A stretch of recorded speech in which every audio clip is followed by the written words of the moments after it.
Hello? How are you? All right? Good. Sorry about yesterday. I had a long night the previous evening, and I was fast asleep like 5 yesterday afternoon, so I heard the phone ring. Phone like that. Sorry about that. AWOL again, eh? Yeah, well, you know what happens. We have you drafted for this, and, you know, you're going to be marching back and forth around the square unless you can come up with a better excuse. Okay, well, that's fine. Go ahead and march. Enjoy yourself. Beautiful day out there, so that's fine. In the Monty Python bit, everyone had something else to do. So they all left. Right. Oh, is there anyone else who doesn't feel like marching up and down the square? Yeah, he did it by himself. All right, well, anyway. I'll be AWOL tomorrow, too. What, you all? I will. Oh, great. Because I'll be in Jackson during the show hours packing up a bunch of shit. I filed all my papers today. Did you? City Dash came picked up my my bundle to go to the court. Nice. So I answered in time with 1 day to spare. And I never did that jurat thing before. That was very interesting. Jurat thing? Yeah, where the notary signs it by herself. It's a court order by the notary. Huh. Like she's not notarizing my signature; she's giving her own orders, and she knew just what that was. I thought, oh man, she's not going to want to sign that. Yeah, she knew right what that was. Yeah, that was Evan Spencer found that one. Nice. Yeah, that was. Well, see, they turned away my rent check because they wanted to get rid of me. So, but they had the gall to turn around and try to sue me for the money. You can't do that. You can't do that. Yeah.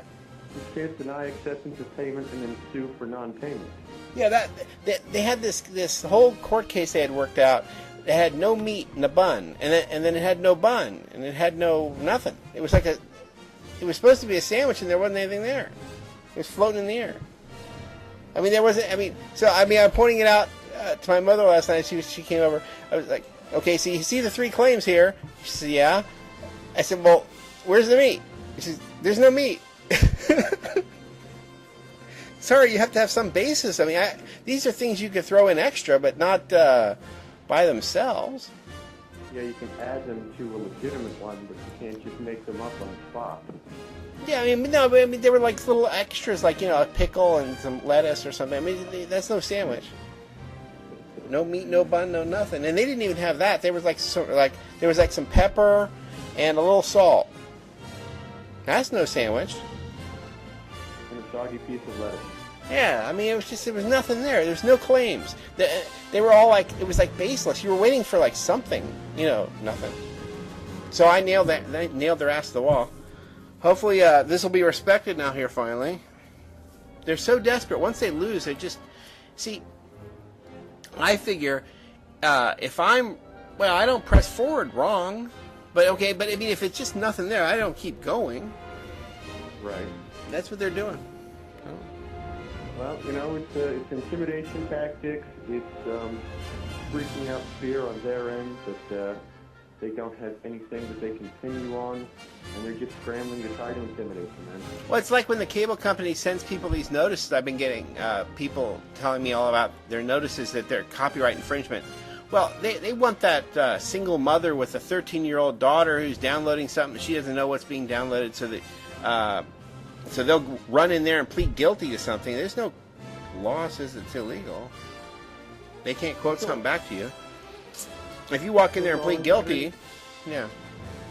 That's what they want. They expect to be, in this case, to be so frightened by the Hamilton County courts and all this stuff that I would walk in or worse, not show up or not respond or whatever, and I was supposed to just be intimidated and lose. And this was how they were going to beat my court order to the opposite.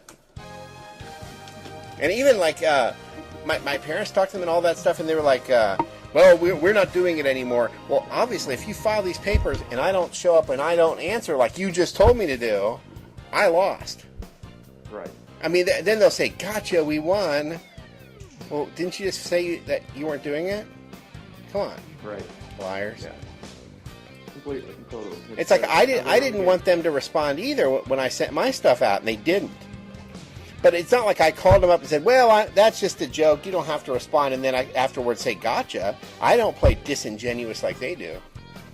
Sure. Yeah. I don't advise them not to answer, knowing full well that I win if you don't. You know. Right. That's what they were doing to me. They were advising me, don't do it. Yeah. Don't respond. Yeah. Of course they were. Don't respond. We were just kidding. Nothing's going to happen. Yeah. Let's see if he buys it. Let's see if he buys it.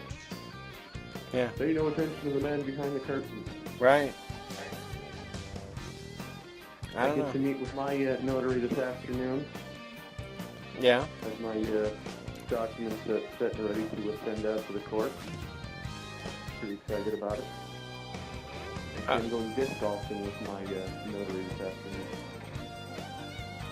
Well, it's all hard. We all have to stick together doing this stuff because it's difficult, you know. Well, sure. Of course it is. It takes time and care and consideration and responsibility. Evan Spencer told everything that they don't want us to do. He told me about because I was telling him that I kind of freeze up then when it's my turn. You know, I'm real good when it's someone else's problem. I like forthright, figure it out, answer it. You know what I mean? And that was what he was telling me. That was what happened when I was helping him. He was in that state. I didn't realize it. And so that when I was in that state, he stepped up to the plate and he figured it out like the Caribbean critic figured out the other part of it. But yeah, Evan Spencer, he's good when it's someone else's problem too, you know. But when it's you, it's hard to take, you know. Sure. Well, you know, when you're staring down the barrel of the gun, it's really easy for somebody else to tell you while they're looking at the side of it that it's not loaded, it isn't even cocked, and it's not even really aimed at you, and there's no one holding on to it to pull the trigger. It's kind of hard to see that when the barrel's pointed right at your head. Right. Yeah, I mean, I was sort of barely getting it together, thinking, well, how come? I mean, in every other situation, I would have had this done, all written up for somebody else. How come I'm not doing it? I almost didn't get it finished in time. You know, it's like I was asking myself, what the hell's wrong with me? You know, but it was me. You know, it's because it was for me. I'm not used to doing it for me. Well, I'm glad that Evan helped you out. I'm glad CC helped you out. I'm excited for you. So I'm saying, that's what I'm trying to tell you, is if you are having trouble getting together, we'll work it out with you. Well, we can go over it today if you want. That'll be just fine. Yeah. It's a really simple and easy, straightforward notice. It's not complicated in the least bit. It's just basically telling both the 12th District Court and the Court Services Agency that I understand that they're trying to impose a contract on me under duress. I understand that they have failed to provide me with any of the paperwork that I had told them that they will provide me with. And I understand that they have absolutely, based on the paperwork that they have submitted, that they have absolutely no grounds to stand on. And if they fail to respond to the notice within 3 days, then it will constitute a contract between us such that they understand that they have absolutely no grounds to continue forward with any prosecution, and failure to do so will result in a default judgment against them in my favor. And totally dismiss all charges and everything else. Oh, and I need to make sure to put something in there, add something in there today about any orders that they attempt to produce against me will automatically generate a bill, and no orders will be filled until my bill has been paid. Now, you see, I had a purpose in calling and talking to them the other day, and, even though you told me not to, it wasn't so that they could get me mad, it was so I could rile them up so that they're even more upset with me, so when the notice shows up, they just think it's a big, huge joke and throw it away. Yeah. I want them to not respond. I want them to think that they know so much better than I do that they fail to do what they're supposed to do. Yeah, that's really crazy. They do that. Mm-hmm. I don't get it. People are just crazy. Yes, they are. You give people a little bit of power, and all of a sudden they think that they own the world. I'm looking forward to it. It'll be fun. Get my default judgment off taken care of, get it all officially notarized, get it sent off to them after the fact and everything, and then they still try to impose a court date on me. I'll just show up to the court date and be like, excuse me, I have a default judgment that dismisses all of these charges. No. If they try to do that, you do that same jurat I just did. Oh, just as a notary. Okay, yeah, good call. So explain that exactly. I didn't know about that. I'm learning something. Every time I do one of these things, there's another little wrinkle to it I learn about, you know. So explain the jurat thing to me. What Well, exactly that does? it's, I forgot what SS means. Anyway, it says, I hereby give notice to your claim, petition, request, inquest, number, and the court number, the number of the court case, that the matter has been settled as evidenced by your acquiescence. And in the case of the money thing, in my case, it said refusal of this payment on this date to tender off. But if the matter has been settled by your default judgment, they can't go back and have another trial. All right. So then all it is notary public date, and my commission expires, and they stamp it. I mean, it's a real simple, short little paper. There's a certain form to it.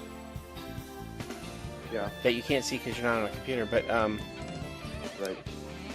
But otherwise, you can send all that stuff to me at my email address. I really got to get someplace where I can hop online. You need a really long cable. Plug it in town and just drag it to your parents' house. Yeah, that'll last until the first time some enterprising young individual decides to run over it. What's this enormously long cable? It just seems to run to town. Yep. Yeah, I bet there's some DSL deal out there. You got it.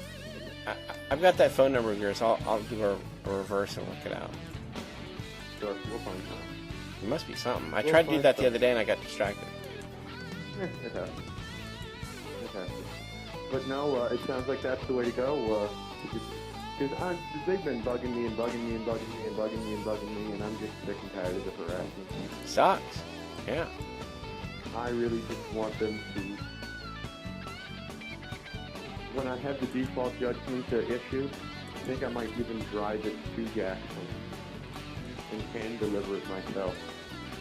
Oh, hey, by the way, you remember that stuff that you've been harassing me about? What? Here you go. There you go. See that right there? That's okay. How'd you get me? Alone. No, not you. Not you.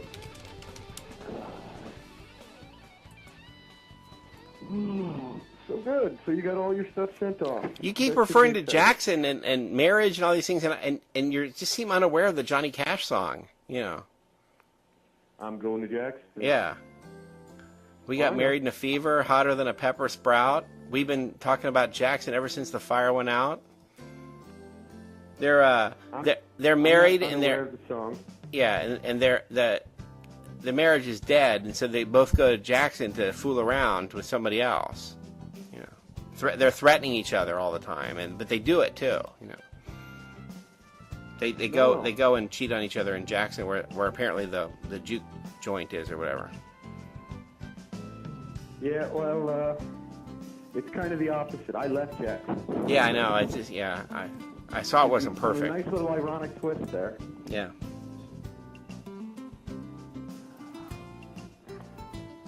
Well, everybody's just offline today. Caribbean Creek just went offline. So. Huh. Maggot wasn't here yesterday either. Weird. We got like half a show yesterday. Maybe I'll cobble half a show here today. We'll make one show and I'll put together a phony show. There we go. Yeah. Just put together another Sunday show of everything that Oh, God, help us. Yeah. Maggot's idea of a Sunday show, oh my God. Yeah.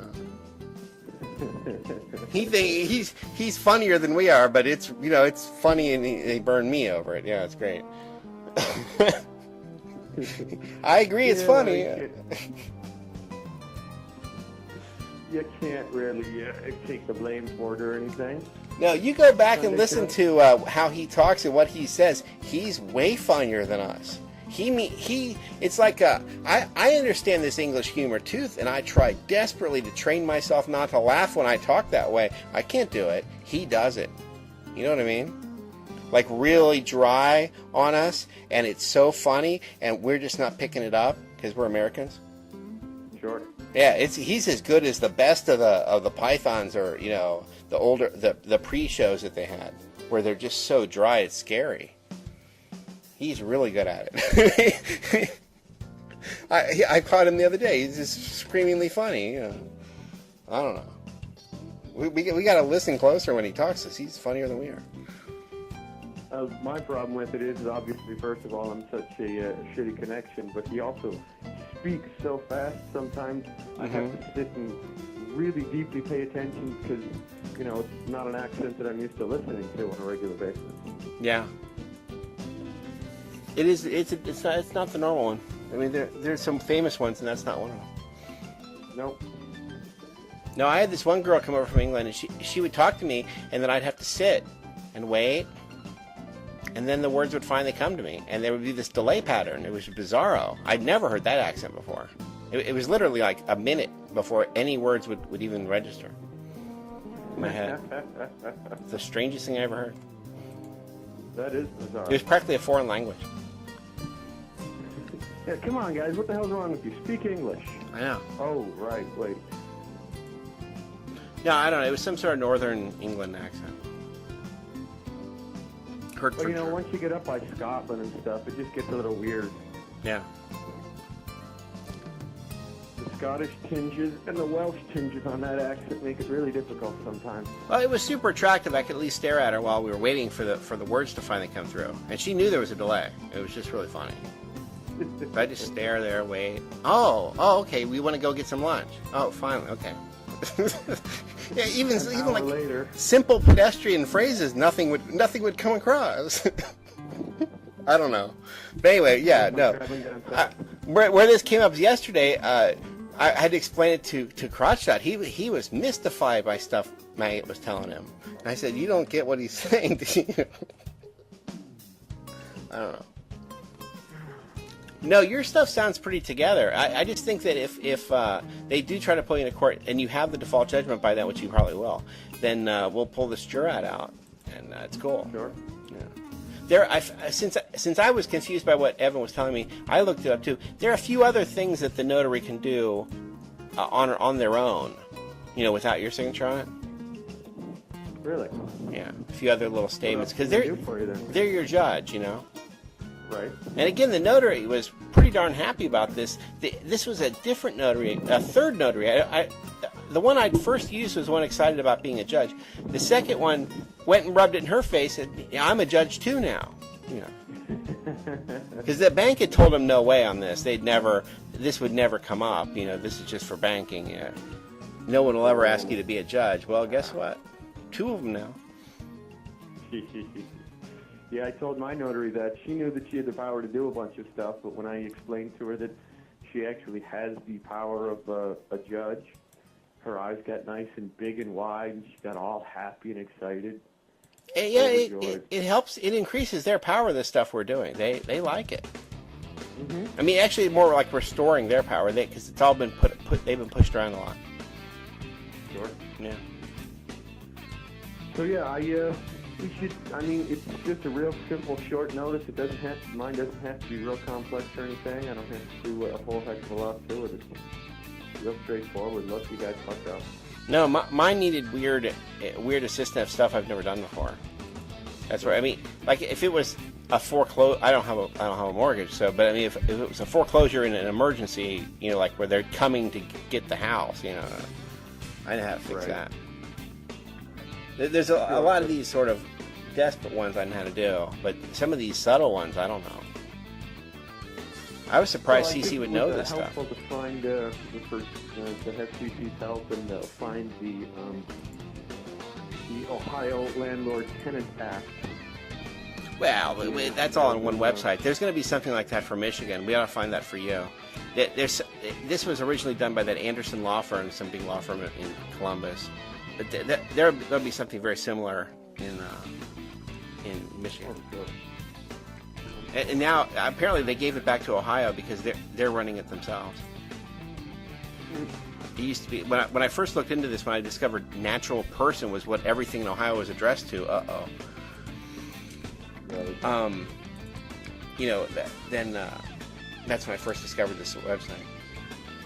But apparently it's been moved to it's codes.ohio.gov or something now.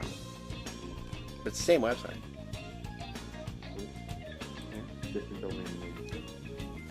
Yeah. Person is such an ugly word now. It is. So, yeah. That's why I'm moving on to Greek. I'm going to get that Rosetta Stone. I'm going to learn Greek. And they have 8 cases. You can be very specific about what you're saying. Wow, that's cool. Yeah. I'm always misunderstood whenever I say anything. It's got to be a lot better. Now you can be understood in a different language. No, the best part is I plan to just sort of stay here, and then I'll go to Kroger's, the grocery store, and I'll just speak to them in Greek, and they won't understand me, and I won't understand them. It'll be great. And I'll just smile at them. No English. Ah! Basically, translation book. Everybody else does it. Everybody else does it. I can do it too. Right? That's right. That's what I thought about my real name. I'd go back to my real name instead of some Americanized nickname. I wanted Evstratius because, screw it, if everybody else is foreign, I can have my real name back. Cool. Why not? My parents are so desperate to give me an Americanized nickname. Who wants that? Yeah. Exactly. Yeah. I'm gonna go back to my original name. Tiki-tok-tok-tok, tiki-tok-tok-tok-tok. Oh, that'll be easy to spell. Yeah, uh-huh. It's only just a handful of letters arranged in different ways. Yep. You'll get a lot of mail that way, too. If you think my name's misspelled a lot, wait till you get yours. Yeah, right. Mine's misspelled differently on the door and on the bell in different ways. And I fixed it. Documents, they said you spelled your name wrong. Oh yeah, but I fixed it on the door and the bell, and they fixed it back. So. You fixed the way your name was spelled, and they changed it back. Yeah, they took my labels off and put it the way it was. So they apparently like it misspelled 2 different ways. I don't know. If it wasn't such a convenient location, I probably would move. Yeah. This is one hell of a convenient location where I live now. Close enough walking distance to everything that you need. Yeah, but it's just in the right part of town, and it's hard to find a good place here. I don't know. I like the rest of Cincinnati, but they've moved everybody halfway to Columbus already. The interesting part of Cincinnati, nobody lives there. It's all empty. So we can all live, right by a Walmart and a Panini Bread, Right. Well, that's their goal is to decentralize the cities, move everyone to the outside so they can set up massive concentration. Yeah. But see, Cincinnati is actually quite interesting. I mean, not out here where actually, we're at the last edge of the interesting part. But I've got cousins who live out. I mean, it's halfway to Columbus, and it's considered Cincinnati. And it just has there's nothing there. It's just Walmart, Panini Bread, Circuit City. I guess that closed. I don't know. You know what I'm saying? The same sprawl, and then you go a couple miles past it, and it's the same thing again.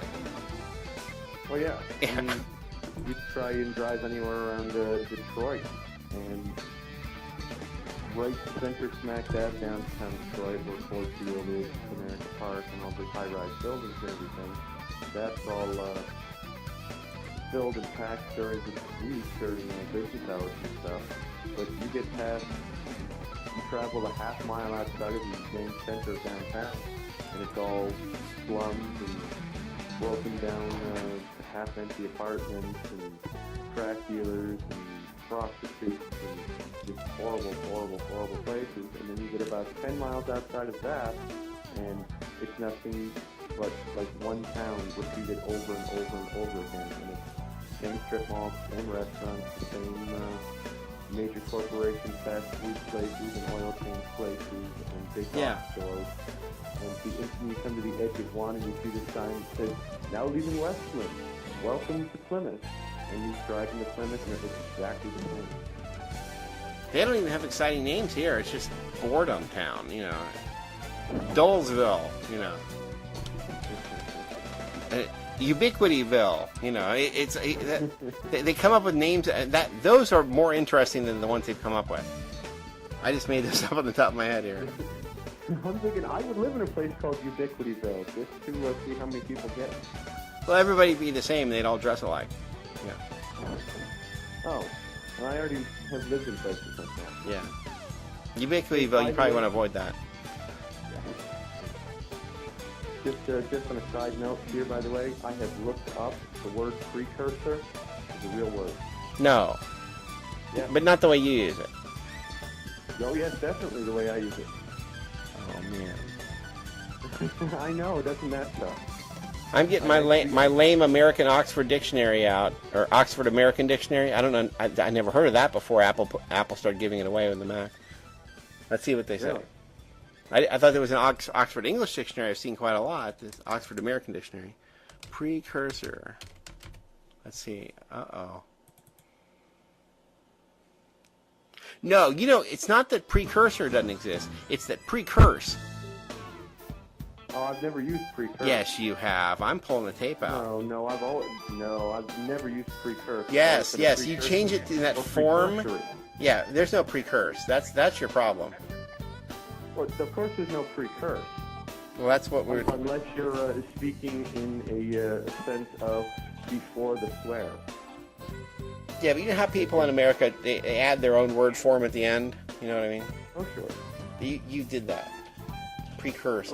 I'm pulling the tape out. All right. I'll get you. Let's go to the tape, Jim. Yeah. Well, I mean, not right this minute, but I'll get you. Do that. Pull it out. I'd be interested to know if I actually use the word precurse. I think that's what we were attacking. I don't think that we were attacking precursor. You had word formed your way over there. But yeah, no, if you're right, you're right. I'll find it either way.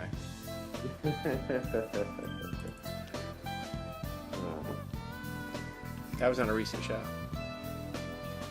Yeah, it was last week Tuesday, actually. It was after the show. It was talking with Keith the Truth. Okay. Well, even he abandoned us today. Yeah, well, I think he doesn't like being on the show when I'm around anymore. Yeah, I don't think that's the problem. I hope not. I sent him a nice little note telling him that I wasn't mad at him, and I didn't hold anything against him, and I apologized if I offended him. Now, other people talk about this phenomenon, too, that when you have a radio show, suddenly everybody flees during the hours of your show. Suddenly, they're online 24 hours a day except for the time when you're on. Yeah. Because they don't want to be called? Yeah. Somehow they're unavailable then. Yeah. You could be your best friend in the world and they forget. Oh, I was in the bathroom. Oh, sorry. For 3 hours? Yeah. I hope everything's all right. Yeah. Oh, it was bad. You wouldn't believe it. Yeah, the excuses fly when you're on the radio. It's hard to believe. Well, I guess people are just afraid to be put on the spot. Yeah. People are afraid to be recorded for fear that they might say something that be brought back. I don't even think that's it. I really just think it's this dread of being on air. Yeah. Well, that's it. We're not even on air right now. We're just... This could be just like any other Skype phone call. Who would know? Yeah. Unless you get to the archives, at which point it's, 2 or 3 days after the fact, so why are y'all being pussies?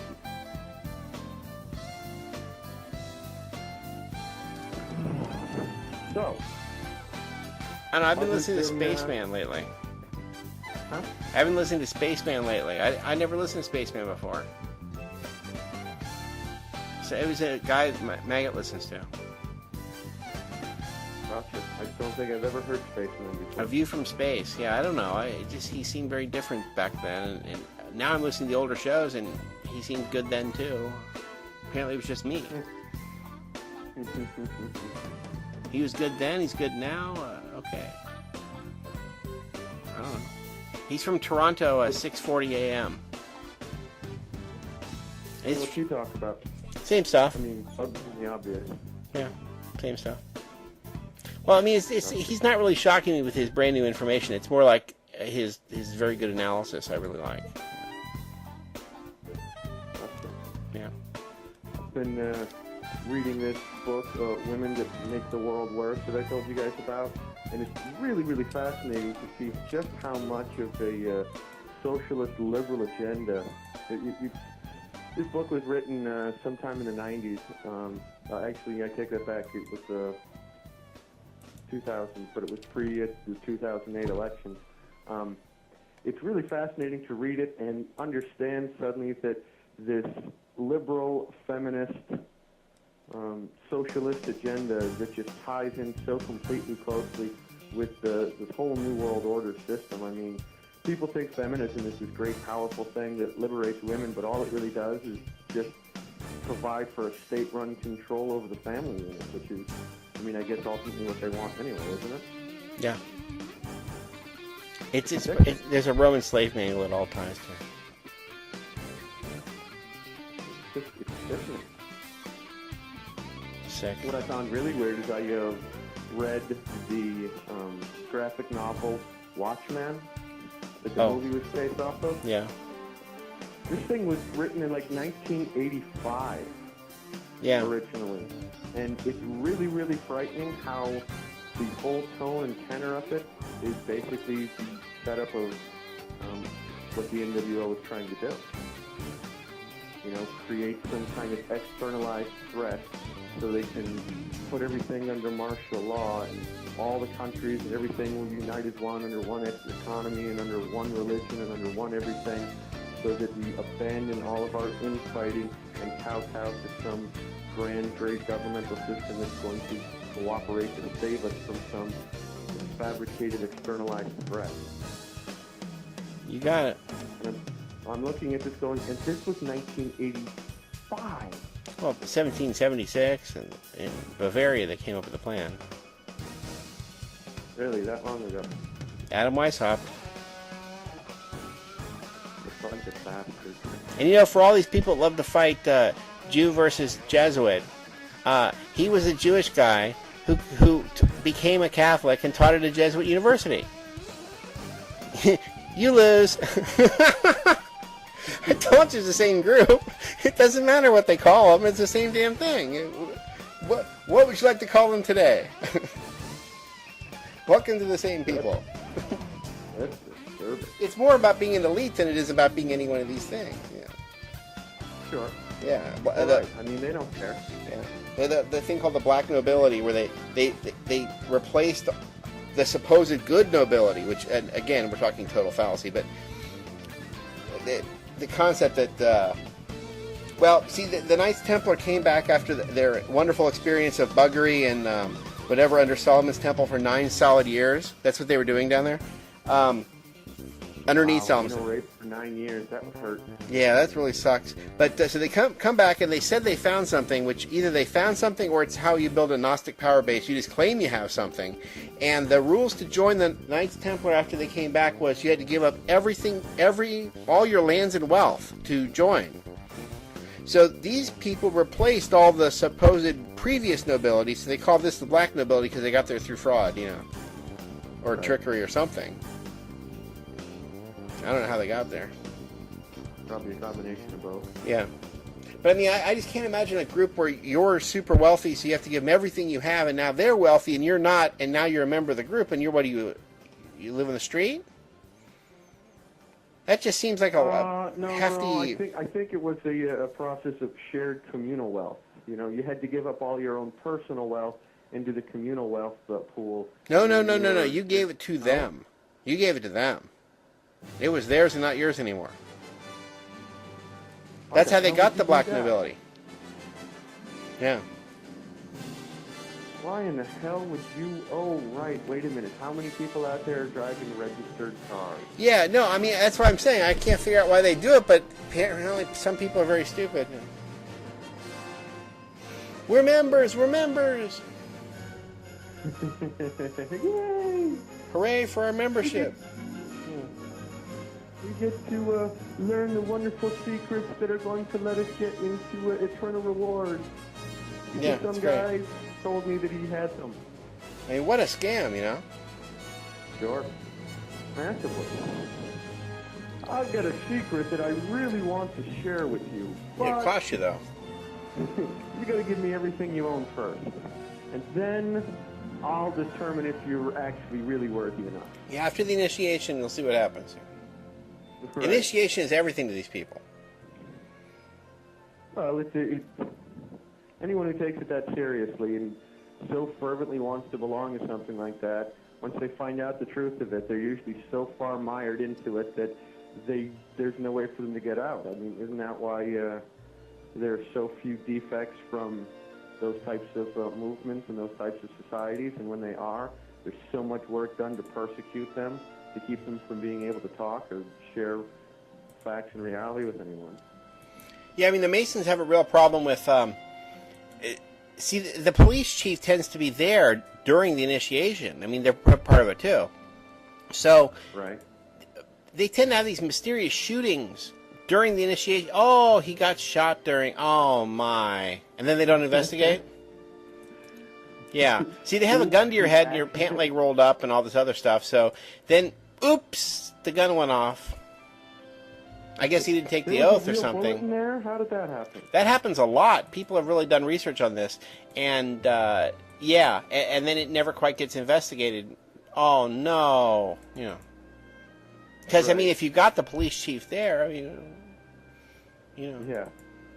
Under final analysis of the investigation, it was determined that the man was accidentally shot and there was no intent to kill him, and we apologize greatly that this is what happened, but case closed. Oops. Yeah. Yeah, and that's 2 weeks into the investigation. Meanwhile, there's outright blatant murder that's been done right in front of people that they'll drag on for 10 years trying to prosecute. Well, yeah, and they're giggling down at the lodge, you know. He wouldn't take the oath. So we shot him. Yeah, no, that happens a lot. Yeah, I have a huge distrust and distaste for the entire court system, the entire quote-unquote justice system now. Yeah, well, I love they call it justice. That's such a bogus concept. Right. They only did that after they took the justice away. Yeah, exactly. Just sickening. Just sickening. And that's why we've got to work our tails off to make sure that we can restore real freedom. Yeah. Yeah, I realized upon reading this book about women how much my wife is a radical, self-righteous feminist, too. Yeah. And so is her mother. And it's really sickening because she's never going to be anything else, and she thinks that radical feminism is the, right way to go. Women deserve and should have everything that a man has, and God be damned if anything else were to even threaten that. And the man should have nothing. Right. Yeah. Mm-hmm. They're dangerous. Yeah. We have to protect everyone from them. Right. That's the that's the best way to do that is to put our heel down on their head. Right. Yeah. The best way to keep ourselves from being abused. To abuse them. Is by making sure we abuse them. Mm. Yeah, for everyone's I safety. mean, reading some of these things that they've tried to push through, the Equal Rights Amendment that they tried to push through in the 70s, the Violence Against Women Act and everything else. I mean, the language in this basically sets up the structure so that if you're male and you look at a woman, you're abusing her. Yeah. You could be like 20 feet away on the other side of a room, and if you look at her, it's abuse. Mm-hmm. I felt like he was leering at me, and that made me feel weak and scared. He was abusing me. Lock him up. Yeah, and the cops do it for political reasons. They're trying to break up the family. They don't know it either, but they're ordered to do it either way. They follow orders. So. Right, exactly. Exactly. And then they think that they're being the good, strong, powerful policemen helping out the poor, weak women who are being abused and crushed under the heel of these domineering men. Then their wife can do it to them, too, of course. Right, exactly. Exactly. It's never for the benefit of anybody doing it. It never helps. No. Either. Yep, it's always for the benefit of the long-term plan. Yeah. The long-range goals. They must be stopped. Well, we're near the end. It's time for. I mean, we're in big trouble. We're really at the end. Yeah, well, they've tried everything else. They've got to do one final major push and do it all at once now, or the whole thing is going to fall apart in their face. Well, it's time for that, too. No doubt about that. Yeah, it's time for that. I'm totally for that. But I think they'll just take it as a setback and keep trying. That's why we've got to work as hard as we can to expose this crap. I don't think they can at this point. I think this is the end game. They've made certain choices that this is it. They're ready to. I mean, there were ways to hold back or try later or something like that, and I think that they are not in that position now. Strangely. Put all their eggs in too few baskets, apparently. Mm-hmm. I don't think there's ways to go back. Now, they have announced Bank of the World, things like that. I don't think there's ways back from these things. I think this is it. Well, hopefully there will be enough people out there, like people rioting in Greece, that will start taking off all over the world and throw it back in their face. Yeah, but the thing with these is we always refer to it as country of Greece because they're just really kind of embarrassing. They've accepted a bunch of weird compromises that we would never have accepted. That's why they never wanted us to come there. You know, that's why we came here. Sure. I mean, they're so different from us, and to keep calling them Greek bugs me. But there's no. That's what the name of the country is, but you know, well, it's part of the whole they're misdirection. about as much Greek as the person here in the U.S. who says, "Oh yeah, I'm Polish." No. But the thing is, we actually kept our culture 100%. Just kind of odd. Right. I'm amazed we did that. It's pretty tough. Most people, once they hit America, after 2 generations or so, the whole thing just became over-Americanized. And the Greeks, when they come here, they do lose their culture. No, that's because they don't really have a culture to begin with. They're Europeanized and stuff. Yeah, they come here and watch soccer and have a. It's just like being Vietnamese. They have the. Ever seen like my Big Fat Greek Wedding? Mm-hmm. Those are Greek Greeks because they still have accents for no reason at all in America, and they have the travel agent in the family. Sure. We don't have a travel. We're not going anywhere. I mean, there's nowhere to go to. You know. And we came here, we're Americans right away. I mean, that's it. There's no... But we did maintain the culture. You know, in a foreign language. I mean, we maintained it in English. So we didn't even learn Greek. Which I feel was a mistake, but, you know. Sure. But you're going to remedy that just so that you can speak it and pretend that you don't speak any English when you go out in public. Oh, I really get this American FU stuff. Yeah, that's why I want to learn Greek, for the full FU factor. I want to go and be as foreign as humanly possible just for fun. And that just shows how truly I understand this American concept. I love the FU concept. Yeah, oh yeah, I'm very, very much into that. Yeah. I love that. Nice. If it's about FU, I get it. I wish I had that ability. But oh, sure you do. It's like how everybody's an American citizen can do that. It's that lip thing from Elvis. You know what I mean? We can all do that. And the minute they they take the ceremony for the naturalization, they can all do that. Yeah, give me a peanut butter and banana sandwich.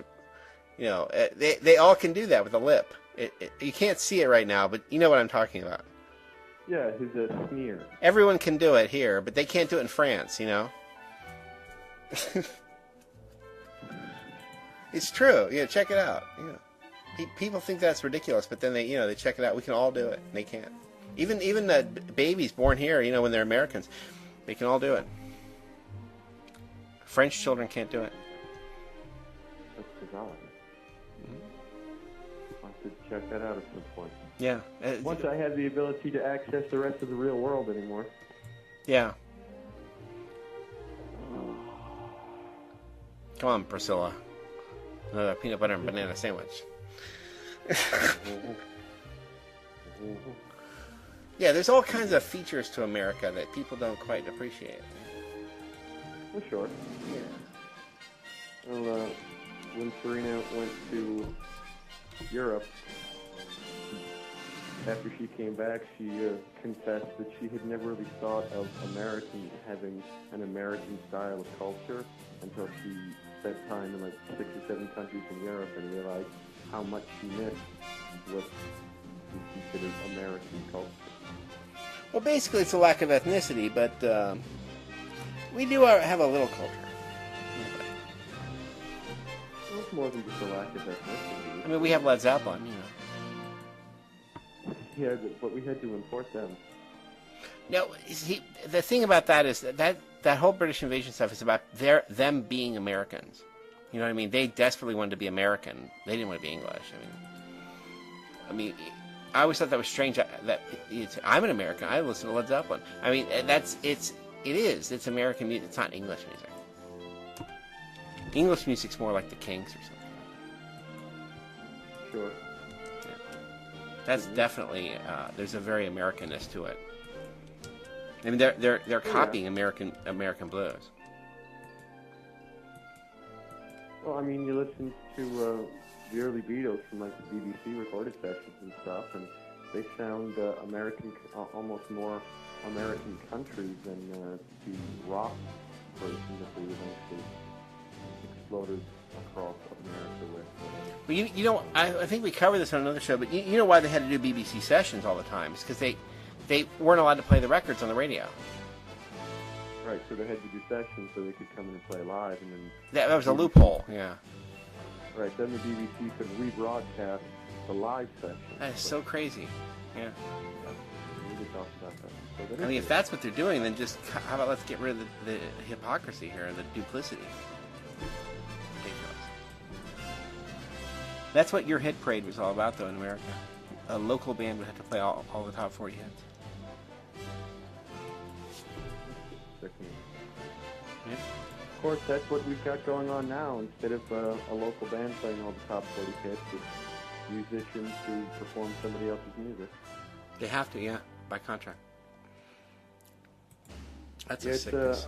I didn't realize how much of that was that Las Vegas style of entertainment until you had mentioned it, and I started looking into it. You start looking on you read the liner notes on some of these albums, and no one in the band, none of the singers, none of the musicians in the band seem to write any of the songs whatsoever. No. Maybe 1 or 2 songs on an album, they'll let them actually have one, but it's never the one that gets released as the radio hit or whatever. Yeah, and some of them actually continue to claim that they write their stuff, like Jay-Z, and it's clear he's not writing it. It's too Freemasonic. It's too deep into that. Yeah, and that, you know, their takeover of the hip-hop world is just really, really disturbing and sickening. Yeah. Hello, boys and girls. Good afternoon, Caribbean. How are you today, sir? Not so bad, young man. How are you? You still in Greensboro, whatever it is? Grand Rapids. Grand Rapids, yeah, okay. Yes, sir, I am. In fact, tomorrow I will not be on the show because I will be heading back to Jackson to go pack up more of my stuff. So you've got no common sense out of your nearest and dearest? Oh, no. No, common sense doesn't even enter into the equations whatsoever. No, more like Marxism.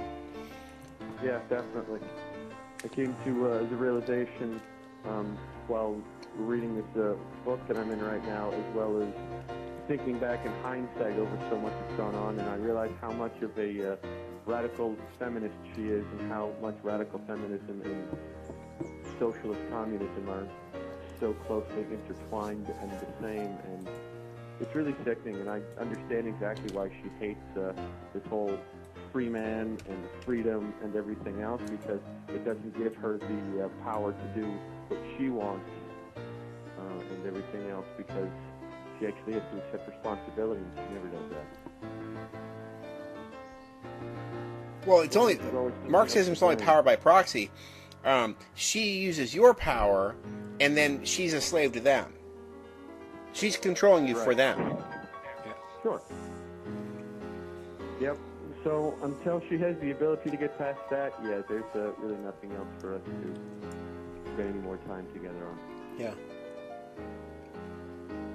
So, glad you're here, the CC. I'm seeing my notary this afternoon because I'm going to have my notice sent off as regards to the court case that we talked about the other day. I'd love to be able to send it to you guys so that you could see it, but unfortunately, if I were to get on the internet at all, not only would I not have Skype, but because it's a dial-up, I would lose the ability to talk to you. Yeah, and then it take all day to send. Lack of bandwidth. Lack of bandwidth. Yep. Very, very tiny. Very, very minuscule and nothing.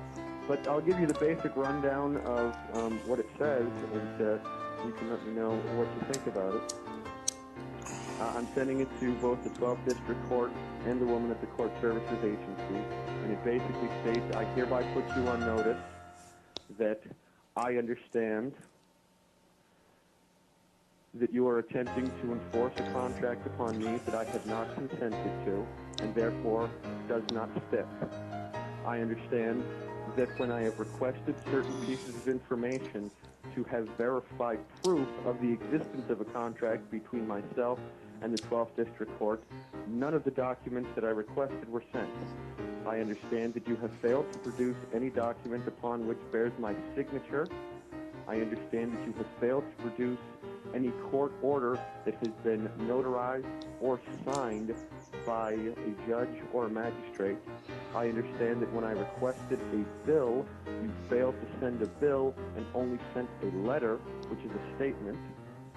I understand that you have continued to harass me and place me under duress by threatening to bring me into court or issue a warrant for my arrest. I understand that you have claimed that there is a suspension on my driving record, and I do not understand what those words mean.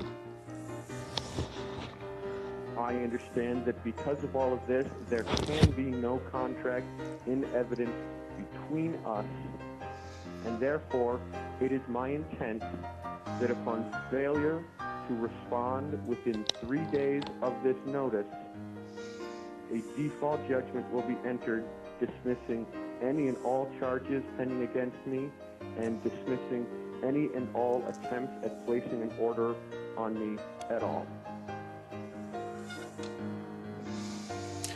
What's that one that Evan Spencer sent to us? I can't remember what the exact... The Jurat thing? Yeah. Yeah. We talked about that a bit. Yeah, we did. I hereby give notice to your claim, petition, request, inquest, the number of the court case, that the matter has been settled as evidenced by your acquiescence. Then there's then there's the thing about the debt, which doesn't apply to him. Yeah. Yeah. But I'm not going to worry about that until after they have dishonored my notice. This notice, then you send the jurat off, yeah. Yep. So, okay. It's real basic, simple, quick, easy language. I don't really think there's anything that complicated about it. And my plan is that they're so annoyed and pissed off with me at this point that they take one look at it and go, this is bullshit, blah, blah, blah, and throw it away. Well, that basically that's what Lenny and I have done when we've filed a motion of rebuttal and ex parte judgment. We've rebutted what they've said, then shown why this is the case they filed is a complete frivolous and fraudulent case, and supplied all the documentation and all the appropriate laws, and just told them, made a motion just to throw it out, to vacate and invalidate the case brought against him. Yeah. The couriers came to pick it up today. I mean, just a few minutes ago. Okay, so that's on its way now. It'll be with them this afternoon. Yeah, and they're gonna mail me back the receipt of its delivery. Okay. Well, that's duly served then, isn't it? Yep. Mm-hmm. It's all fun stuff. I know. Yep. So it's a pretty exciting day all the way around. Well, not only that, we pointed out the relevant Ohio statutes and codes. Yeah, which now allows Lenny. Yeah, which now allows Lenny to sue the landlords for damages and any costs he's incurred. Yeah. Now the question is, are you going to go ahead and do that? Then? Yeah. Of course, we don't let these people off the hook. No. They won't do it again. Once they realise they've got to pay money, they're not going to do it again. I mean, it's like ha ha ha, come to my door with cops and try to break in. I don't find that amusing. Right. Definitely. I mean, and he's been constantly harassed, not just through himself, but his auntie and his parents and what have you. They keep. They don't stop. Sure. Well, and when I talked to that gal from the court services agency the other day, because she was just a delight and a doll to talk to. Oh dear. I mentioned to her, I said, and you guys sent me an improperly filled out order and you have yet to pay my bill. And this woman goes, "You expect us to pay you?" I'm like, "Oh, honey. You just keep sinking yourself in deeper and deeper." Well, it's social monarchy. They replace the dukes and lords and everything with these appointed officials who have the same type of power, and they think that they are entitled, in the same way. You do what they say or else, We have the authority. Yeah. We are authorized to do this. Oh, it's heavy, yeah. They're infused with this crazy belief of theirs, and there's no way to disabuse them of it, Well, there is. It's just... It's amazing. It's amazing when you put them on their full commercial liability, and then send them bills. How quickly they shut the fuck up. Excuse my French. Yeah. But most people don't know how to do that, though. But it's coming, more and more. Oh yeah, definitely. Here we go. go. One of the other reasons that I'm going to meet with my notary today is so I can set up an opportunity to sit down and start sharing some of this information with people locally. Well, what you can do, you see, is... Yeah, well, what you can do, you see, is put these notices... I mean, if you got just a few dollars, I'm sure it won't cost much to put it in the paper, in the newspaper, in the legal notices section. Just do a column of and just a history of all the different notices you've sent and the replies. Put their replies in just the ordinary notice page, but all your legal notices in there, in those pages. That just reaffirms the position. People take note. This is how to do it. So I get that one psychotic person with the newspaper who thinks that they have the authority to determine what they want to put in. And then I just put them on notice. Well, no, they won't put it in because you're going to pay for it. I mean, money is money, isn't it, my boy? Business is business. Well, you would think so, except when they refuse to take payment and then sue you for non-payment. Oh, well, that's Lenny landlord's trick. That's such a bizarre trick. You've gone into a real low bandwidth mode, where it's lowered your quality on purpose, because your bandwidth has gotten lowered. Weird. Yeah, you need to take everything that's running through the modem off apart from the Skype call. There's nothing running through my modem whatsoever. No, I mean on yours. Not on Don's. Oh, not on me. Yeah, because I'm not on a computer. There's no way I'm running on bandwidth right now. Oh, you're on your mobile, I'll call you back. I'm on a landline phone with my headset on. I'm going to redial him. That usually fixes it. Okay. Hold on, CC. We'll be right back with you. Okay, we're back. Yeah, it's much better.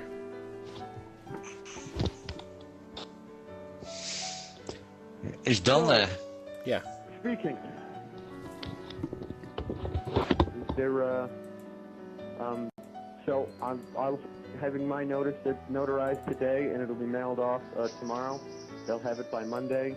If they haven't responded by Wednesday, I'll have my default judgment set and taken care of, and I'll have that mailed off by the end of the day Wednesday. And bada big, bada boom, whole thing done and taken care of.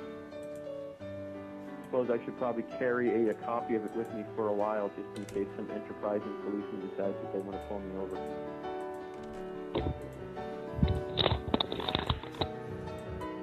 I wonder if a taser will go through a default judgment.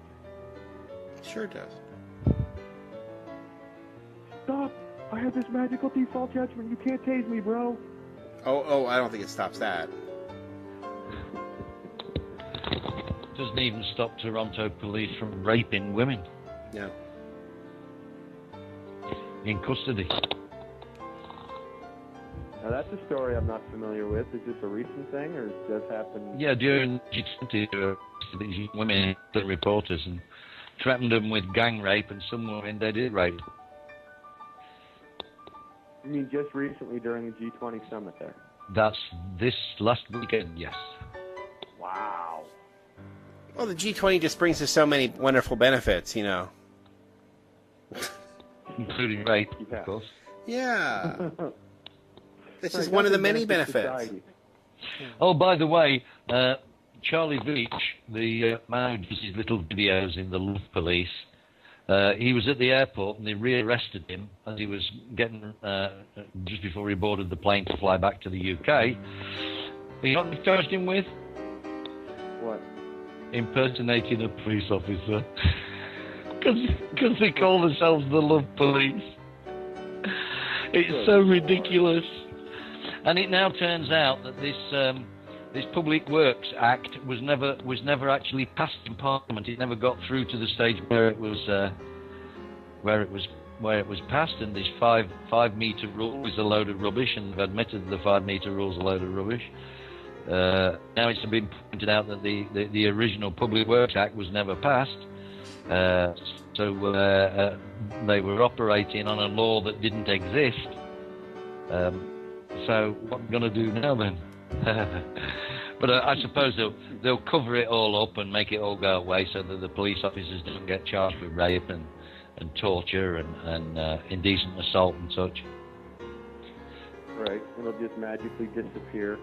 Yep. Apparently, Slap with a fine or something. yeah. Well, apparently these male officers were stripping the women and what have you naked, and manhandling them. You know, which That's is sexual. Wrong. That's sexual assault. That's not just wrong. It's sexual assault. Right. If any of us were to ever act in that manner or that method, we'd be locked up for life. Well, don't know. Nowadays they seem to be letting people off with all sorts of things to keep them in the community and creating absolute fucking chaos. That's what they want. We're ruining it for them, you know, by... Oh, stopping. there's another. There was another in the one of the local papers in Florida. Apparently, they're getting ready to evacuate Tampa Bay because of the BP Gulf spill. There's just so many benefits to them for this too. Another one with multiple benefits. Well, of course, you know the buses and FEMA vehicles carrying the people will go straight into a camp somewhere. Yeah. Lock the gates. That's it. Job done. Yeah, fewer things in the world right now scare me as much as the FEMA camp. That's not, you know. I think what should be really getting is the thought that the stupid Israelis or American forces will attack Iran. That'll be a huge mess. Yeah. Prepare for $20 a gallon gas. Food shortages. Yeah. Austerity. Oh, yeah. Well, but worse than austerity. The problem is the food will be available, but it won't be able to be distributed because there'll be no Yeah. diesel and gas to distribute it. Oh, and it's just been announced that Iran has the largest oil refinery on the planet working flat out. Well, they wouldn't let us build any, so we don't have any. No. And Iran is getting ready now to export gasoline and mineral oils. So there you go. Yeah. Amazing. Well, they certainly don't want to sell to us. Not with these threats. Did you watch that? The revolution will not be televised, Don? No, if it's on the internet, I can't watch anything on the internet. Not with a dial-up connection. It's an eye-opener, I can tell you. I've got And friends of mine who have offered me use of their places for the internet, but I just haven't gotten around to getting there yet. But the revolution will not be televised? You should stop over there between the hours of 1 and 4. It's how Hugo Chavez and the Iranian people smacked the CIA in the face and gave them a real bloody nose. Is this the one? It's not in English. It has subtitles. Yes, it's got. It was actually recorded by, I think it was a Dutch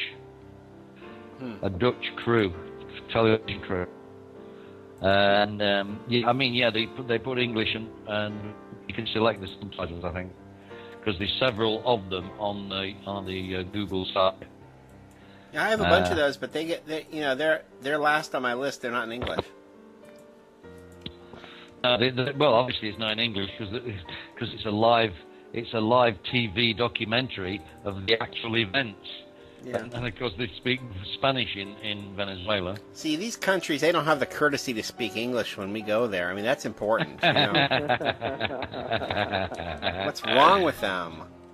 Well, actually, teachers now, if you want a teaching job in Texas or Arizona or some states, you have to have a grade in Spanish to be able to I mean, the English language is dying in America. When we came here, not only did we learn English, we didn't force the schools to teach in Greek and stuff like that. I don't, it just seems really insane for us to have done that. We never did that. We also never asked for it. And they never taught us Greek. These people have the gall to insist on it being taught there. How did they do that? Well, if you're like me and arrive in Miami, and of course being a resident or my habitat is the island of Barbados in the Caribbean, you arrive in Miami with rather a deep suntan, and they look at you with and you go into Walmart's. Immediately they speak Spanish. He's dark skinned, must be Spanish. Let's go. Come on. No, speak English, you dumbass.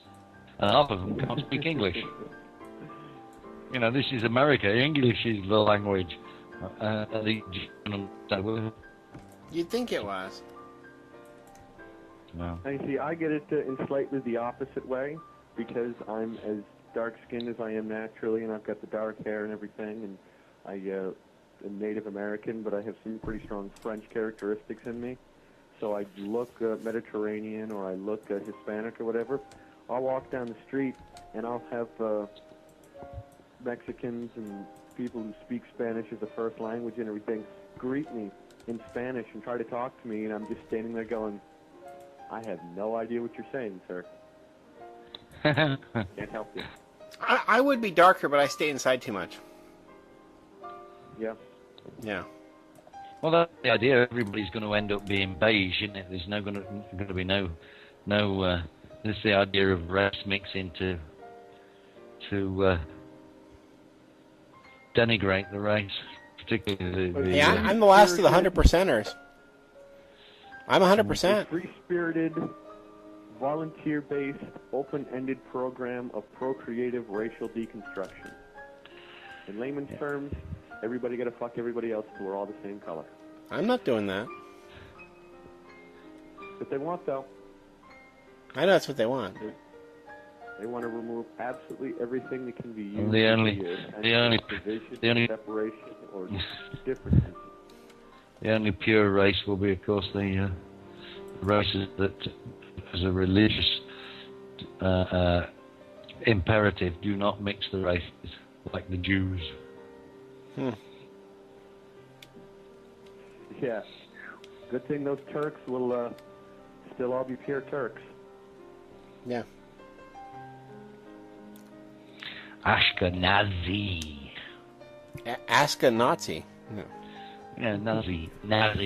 Well, we see the English. Go ask a Nazi. Welcome to the Ask a Nazi program, Go where we answer all of your questions. Ask a Nazi. Yeah, that's what it is. You know, they're crazy people. Fascist. So I see Seek Truth, the young boy online now. We'll pull him in. Oh boy. Don't argue with him. I'm just going to sit here and be quiet for a while.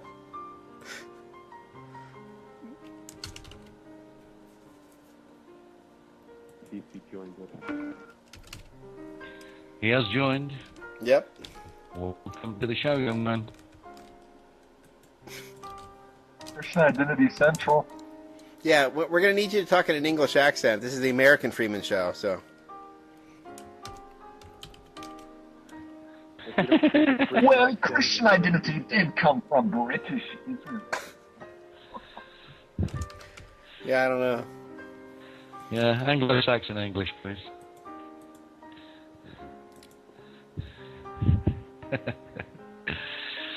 Oh, there's some actually, Lenny, yesterday we were dashing around the net looking at all sorts of legal dictionaries, and apparently blacks and Ballantynes and others are all based on the British English Dictionary of Law. Oh, there's even a source to blacks? Wow. Yeah. Wow.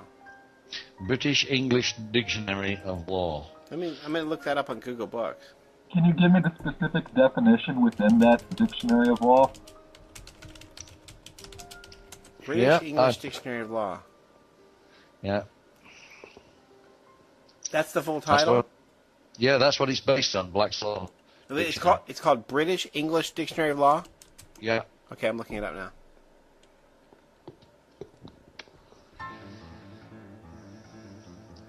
And it has to be English because it's not based on Scottish or Irish, which are different law dictionaries. It says nothing. I put it in quotes. British English Dictionary of Law, nothing. Let me get let me get it up for you, and I'll send you the link. Okay. It actually, rare does it for it to have no results. It says, and then it took my quotes away.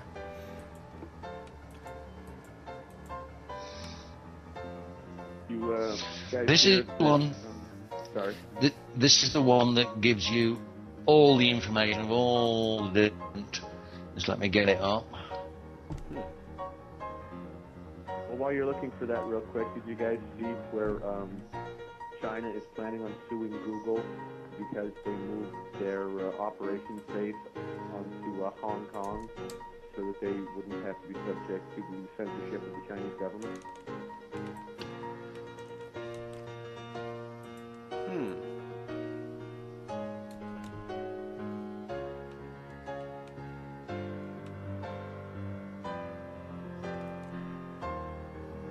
No, I try not to watch the news, so I don't know. They began building the altar for the temple that's going to be built in Israel. There's a whole group that has it all worked out how they could pick up the Dome of the Rock and move it slightly. They're all prepared for that. That's not going to happen. They're going to go to war with Iran or somebody and blame the destruction of the Al-Aqsa Mosque on one of them. Yeah. But they're all of these half-step organizations that always want to try to do these things peacefully, and the NWO doesn't want it done peacefully. It will be done through violent means. It will be turned into rubble. That's because they want the reaction, you know. They'll blame Iran or something, and then they'll turn the Muslims against Iran. And it'll be like... Yeah. But they've made the crown and everything for this temple. It really it's everything everything has to be, you know, this is the most important thing to them.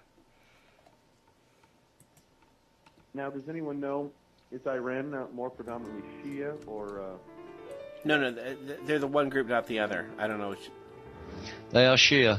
Okay. They're not entirely Shia. There's very few. Well, there is one or two, but very few. But don't forget, outside Israel, Iran has the highest Jewish population on the planet. Yeah.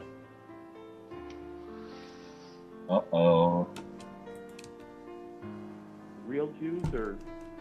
Yeah. Real All Jews are real Jews, and all real Jews must go. Sephardic Jews. They're demons, too. You ever talked with a Sephardic Jew? They're mean. Well, I try not to, you know, they don't like to argue with us, we don't like to argue with them. Right, if you see that lawduke.edu blah blah blah blah library research guides, if you go down that page, if you scroll down, you'll see all the different law dictionaries in blue. You can then go to those from that page, and you find they're all based on English law. Very good. When was this dictionary created? Never been a proper dictionary created in Britain. There's not even a list of codified statutes. There's just a jumble. Nobody knows. Nobody's codified them. Nobody's put them in order or anything like that. They have been ratified, but not codified for use.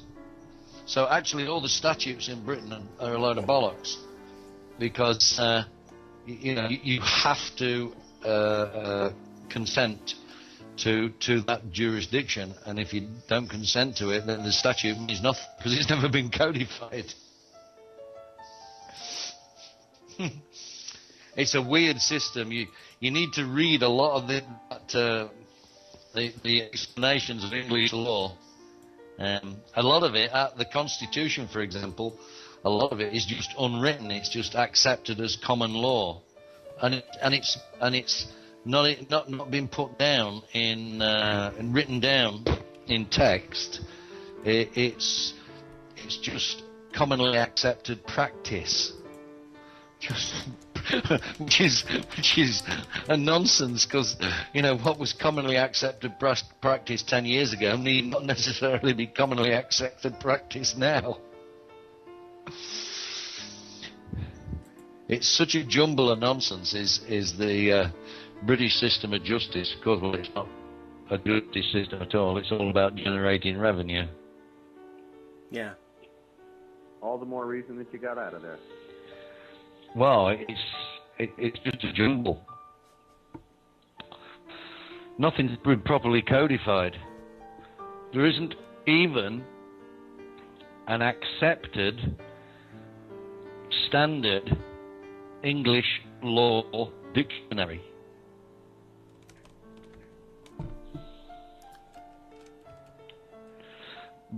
Black's Law is as much relevant as a dictionary in the UK as it is in America, because there's no proper English dictionary.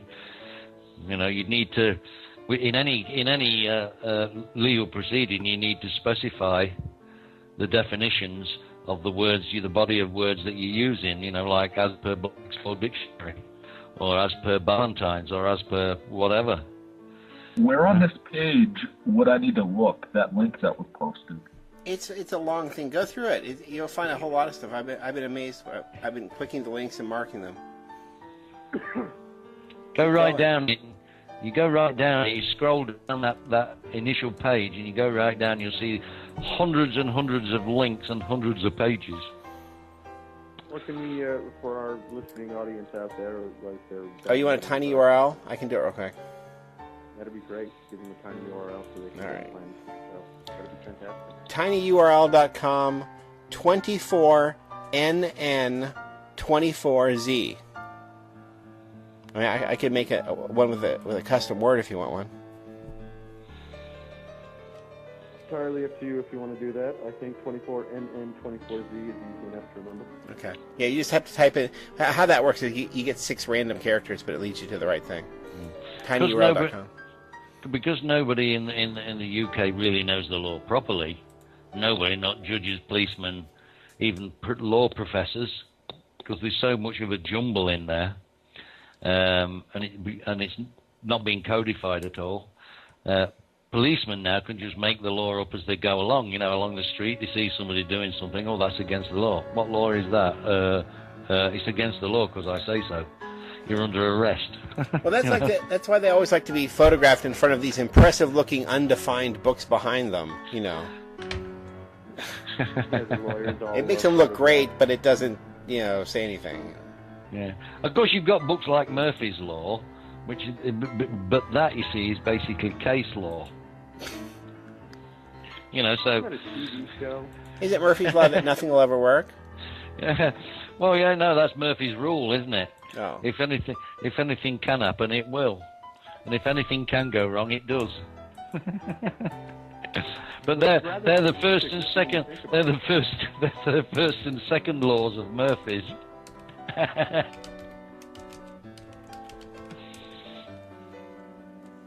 I've got to Google that Murphy's Law and see what it comes up with.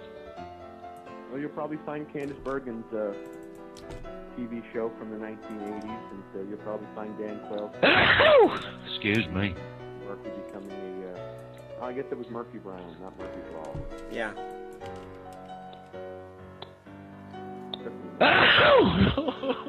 That's good.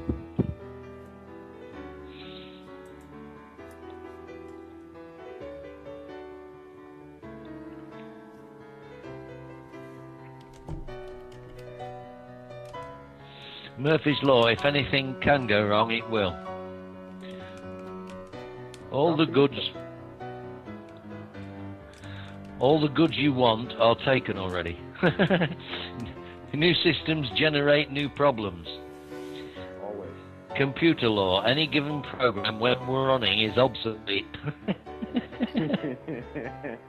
Yeah, the instant you buy a new computer, it's obsolete before you get home. Commerce law, to err is human, to forgive is not company policy. The company's new sick day policy. If you're well enough to make it to the doctor, you're well enough to come to work. Real estate laws, and this should apply to Lenny here. Real estate laws. At least one check will be lost in the mail every month. Yeah.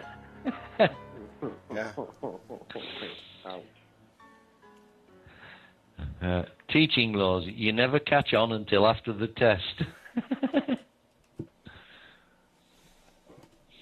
War laws. Friendly fire isn't.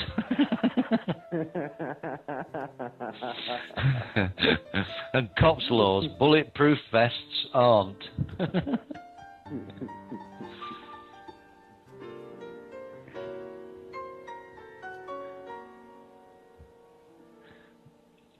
Statute and members of Parliament laws.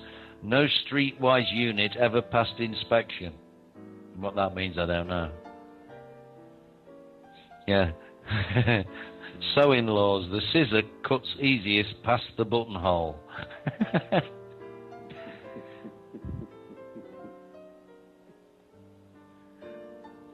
The Bush Fire Brigade laws.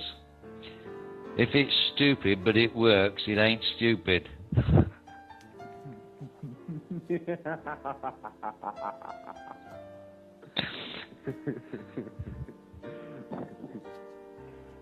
think that's funnier than people give it credit for.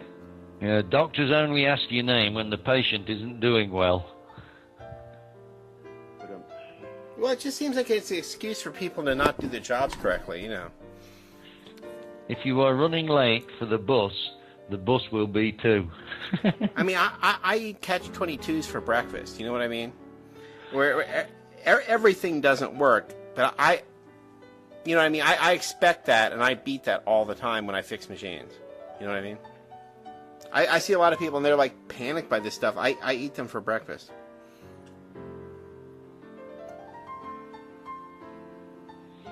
Yeah, a toddler's laws. When you forget the stroller, they will want to ride.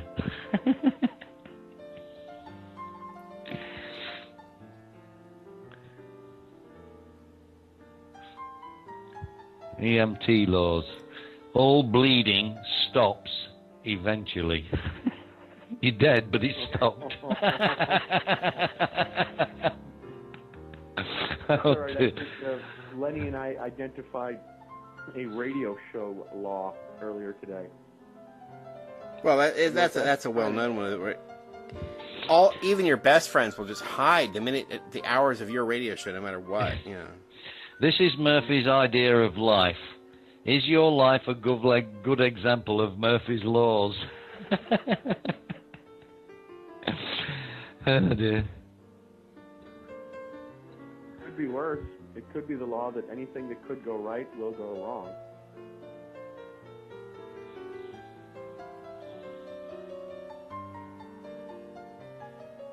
That'd be a heck of a lot worse. If you're a graphic designer, your best idea is already copyrighted.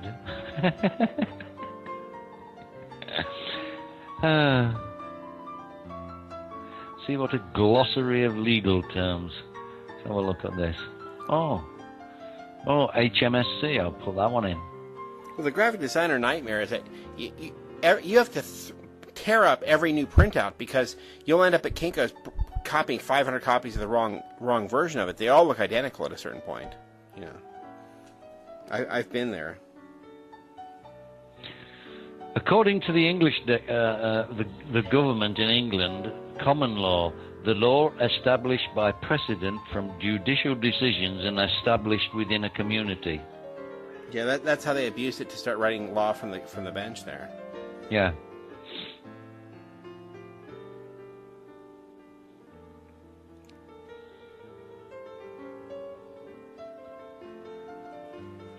Let's see what it says about frivolous. Oh, they don't even have frivolous in here. I mean, I really wonder with mine. I mean, the Hamilton County court system may explode after receiving my thing. I mean, somebody who knows how to do something right and that you don't get screwed, I'm sure there'll be a hemorrhage of some sort to have this happen. It's so corrupt down there. Famously. That's what I'm hoping with my notice that I'm sending off, because the judge in the case is like... Well, they'll have another lawyer look at it and say, well, you can't abuse another law firm like this, Lenny. I mean, this is the place where they famously they turned Larry Flint into a folk hero. You know, I mean, they did everything wrong to him. You know, that you start to feel sorry for Larry Flint. You know. Anyway, using Google Maps and Google Earth and Street View. By the way, just to give you an update. We have gained a victory. I won't say which case, just in case people are listening, but we have. We know we can screw them big style. Because what was seen couldn't possibly have been seen from the position they said they were in. Oops. There's a big fuck-off building in the way.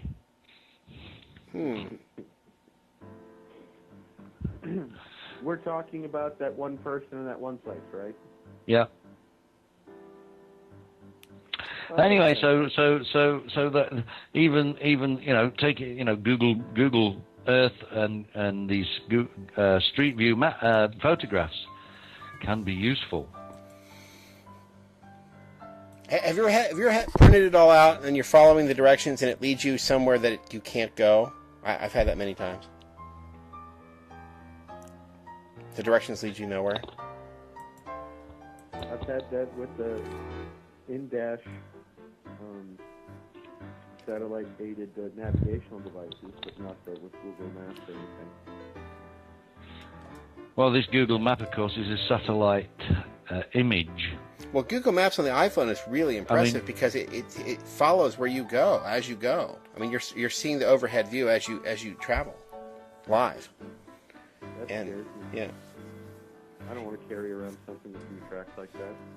Well, you're tracking yourself. They can track you to the meter. Well, I'm sure they can track you too, but you can track where you're going. I mean, if it wasn't for them in the way, it is a wonderful, useful tool.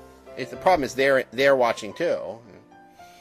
But as far as they have now that I've been spoiled with all the jailbroken, free stuff in the App Store, there's this one Navigon that I hooked up on some people's phones that I know.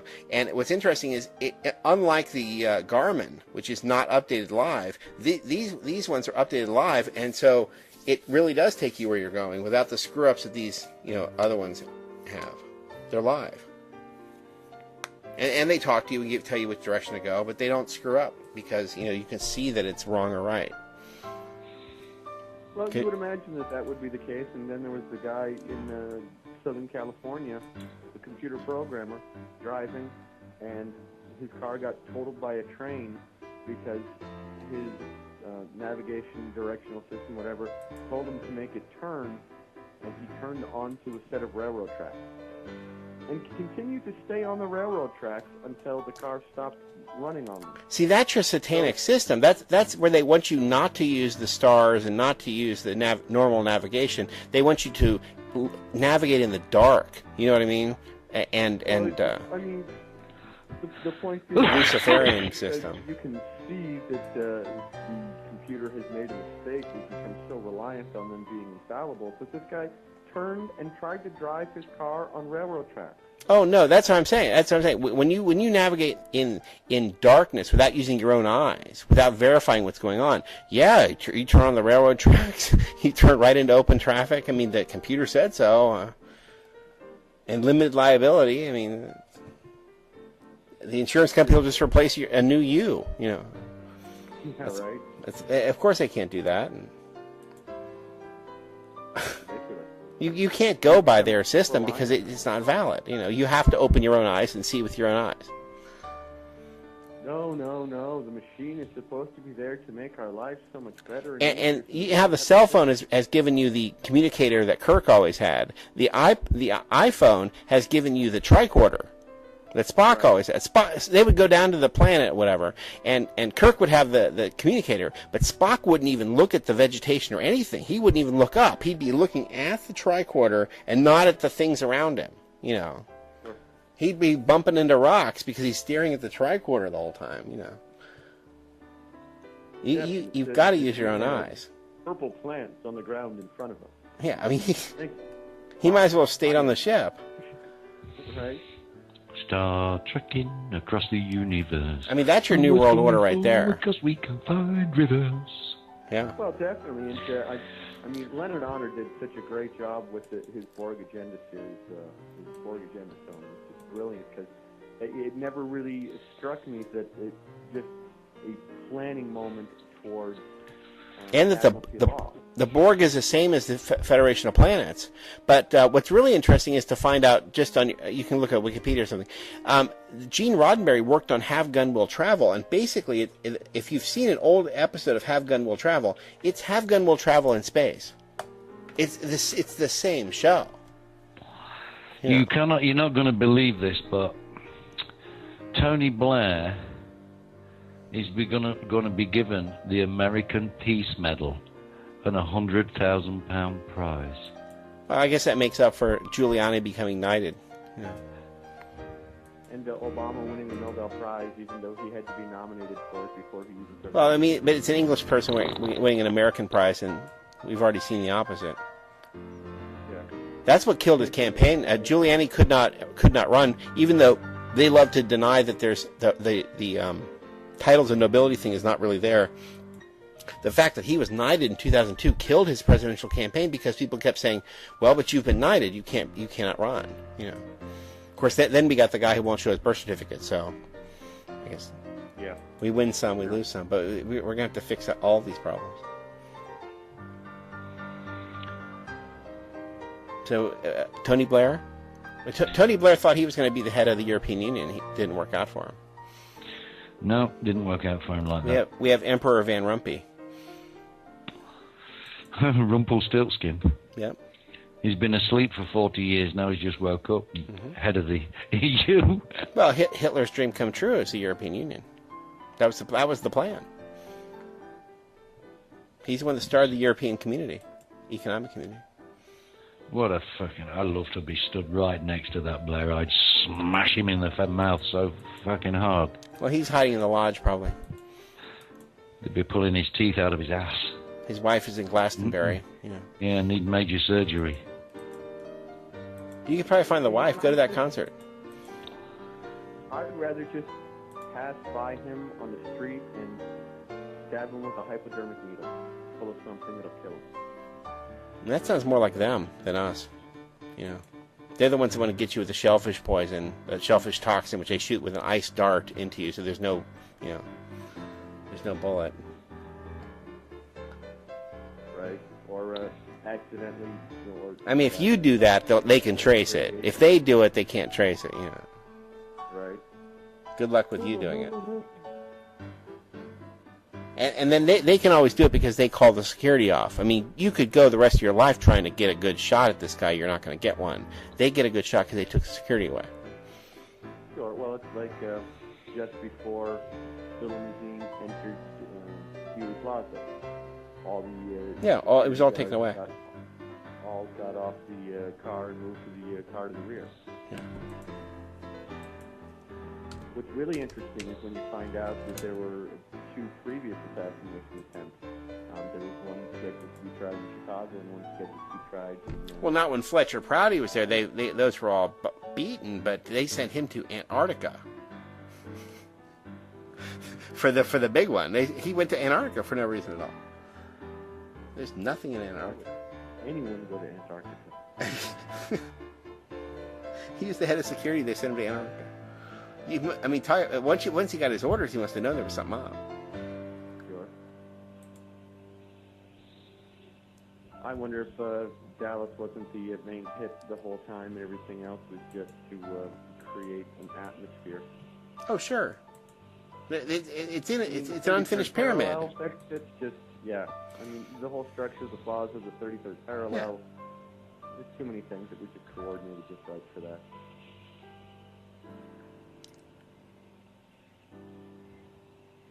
It's amazing how people will take information and pervert it, though. Don't get the wrong idea. It's planned in advance.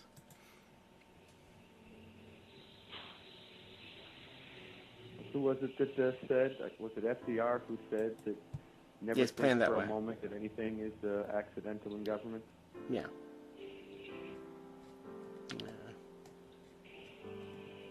All right, what have the Jews done wrong now today? Or actually, it's more like, what have they done right? If you can find that news, you win a prize. What have they done correctly? Well, I could probably find the obituary page and read off some Jews that have died here locally. How about that? Those are usually insurance frauds. They usually are alive, you know. Nope, you don't win. Freemasons that have died. Yeah. I hate that obelisk they always put. Do they do that in Cincinnati? Yeah, Here in Michigan, they always just put the squaring. I just don't want to see this in my neighborhood, but we got one nearby. A temple? A Masonic temple? Well, just a big obelisk. And then we've got an area in Chattanooga where there's this whole street of nothing but obelisks to the side of it. That's a little weird. People don't realize that they're driving by a bunch of penises. It's creepy. They look at it, they think it's cool, but they don't know what they're doing. That's just because they don't understand it. They've been taught that it's just, something from Egyptian culture. It's just artwork.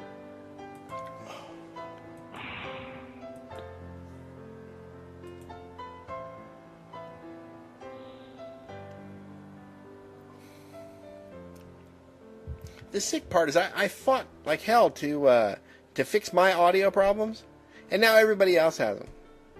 Everybody else was great. Now, it was me that couldn't be heard, you know. Now it's the other way around.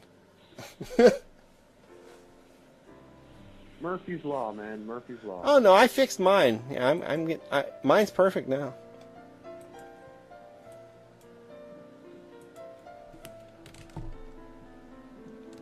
I'm just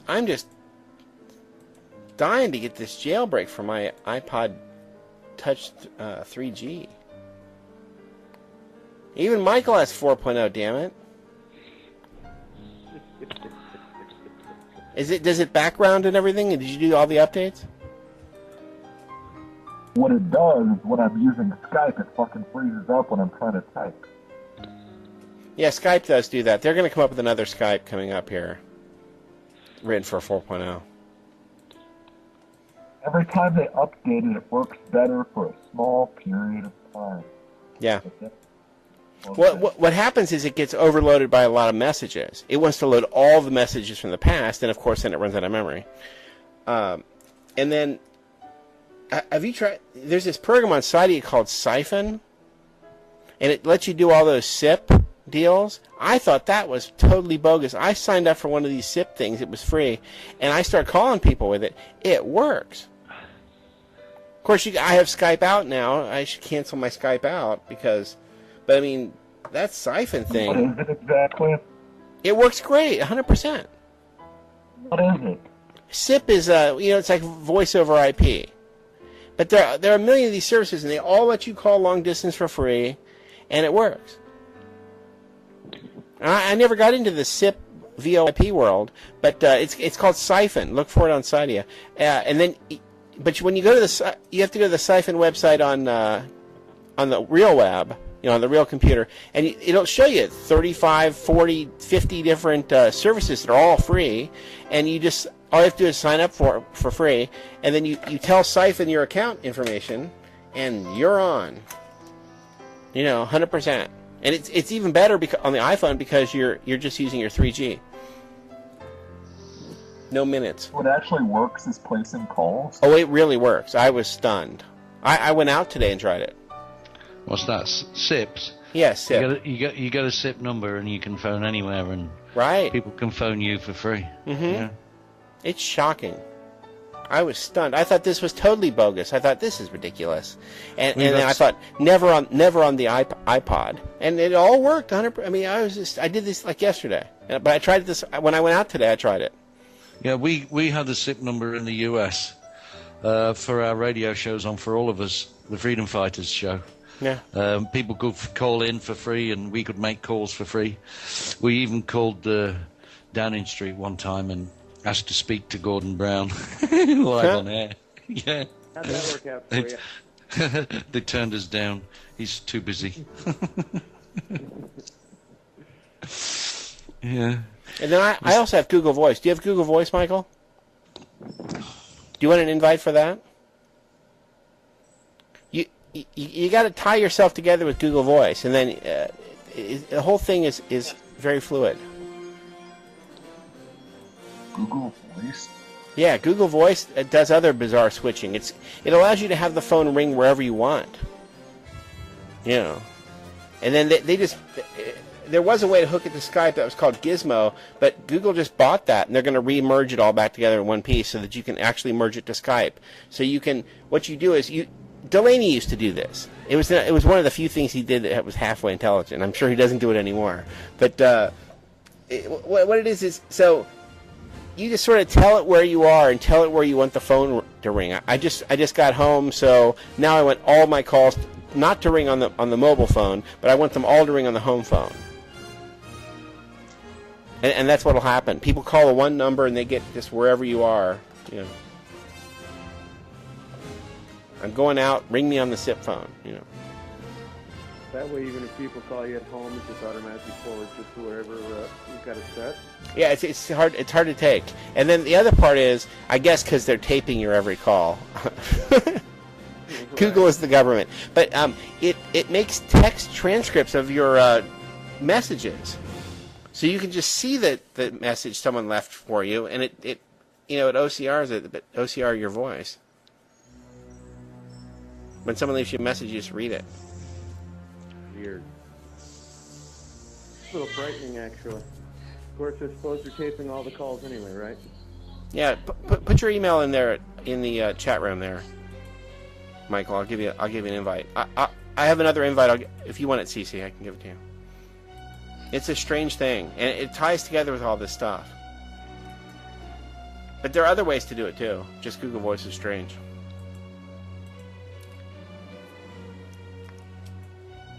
Do you actually have a Gmail account?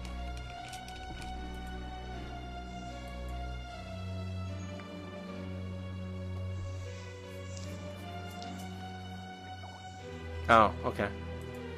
Would you rather it from the Hotmail? I don't care either way. Okay, I'll give you an invite to the Gmail. It's probably better Gmail. The way to get more invites is to give more away, then they give you more invites.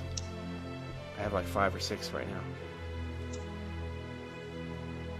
Google Voice inbox. Yeah, I have a Google Voice number now. I'll paste it in the room.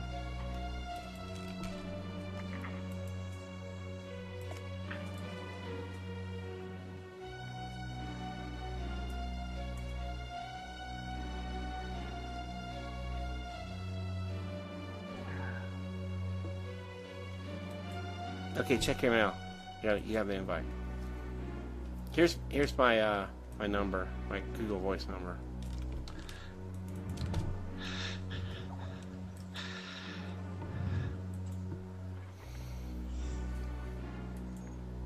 But I hadn't received some messages, and I never used Google Voice before, and so I tried it, and I found out some of my messages had been routed to Google Voice, which is not right. It's picking them off my home phone.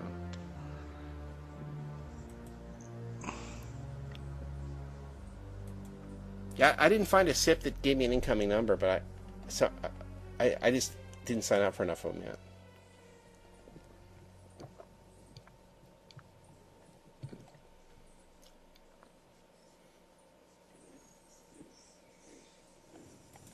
I hate apartments. I do too. Around. Yep. I've got the lady that screams 24/7. It's from the time she gets up for 16 solid hours. So you know they had to evict me. I'm the problem. Stuff like if you're screaming downstairs to the van. Yeah. That's everything I can do not to go down there and kill her. But, yeah, I think it's teaching me tolerance.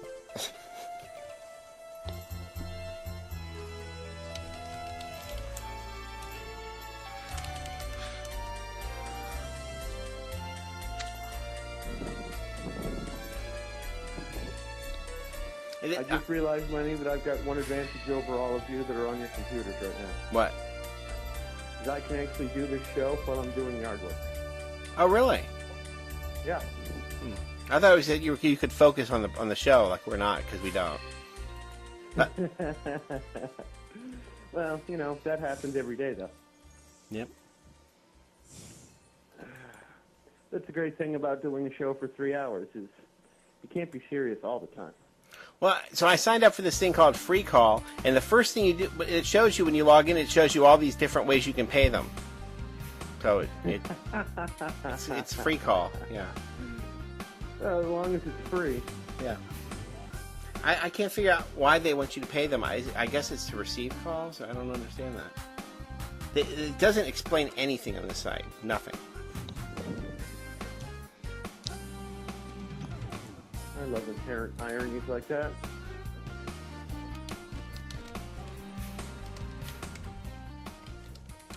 So, what other fascinating things are going on in the world of the alternate news out there, guys? I don't have access to anything. I don't know anything that's going on. And I refuse to watch mainstream news. Yeah, I refuse to watch it too.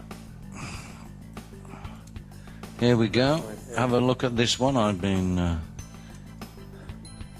paste. There we go. read that little one. I've just read through it. Seems quite interesting to me. All your elections. Well, I have no idea what it says, so. Oh, it's Christopher Bolin's new, or his website. Yep. Correct. The Coming American Revolution. New article, too. Yep, 25th of June 2010. All about how the voting in America has been fixed since the 60s. Well, yeah. Doesn't matter what the people vote for. In an election in Florida, two brothers walked into the back room where the voting forms were being collected, and there was a bunch of women, League of Women's Voters, with little clippers putting extra little holes in the voting cards. Oh, these So the hanging chads and... Yeah, hanging chads, yeah. So there you go. The League of Women Voters. Well, yeah, they fixed that. They stopped having them do the debates because they wanted a more fair debate. So they came up with this fake thing that the Democrats and Republicans, they created this corporation together. That's who does the American debates. Yeah, well, what he's saying now is that because of the evidence that's now coming forward very rapidly in the 9/11 issues, once the truth is going to come out very shortly. And there's enough evidence out there already to put it together, what really happened. And he's saying that once that becomes fairly general knowledge, the revolution will start. Because people are already pissed off with the bank bailouts and the unemployment and the wars in Afghanistan and never-ending wars in Afghanistan and Iraq and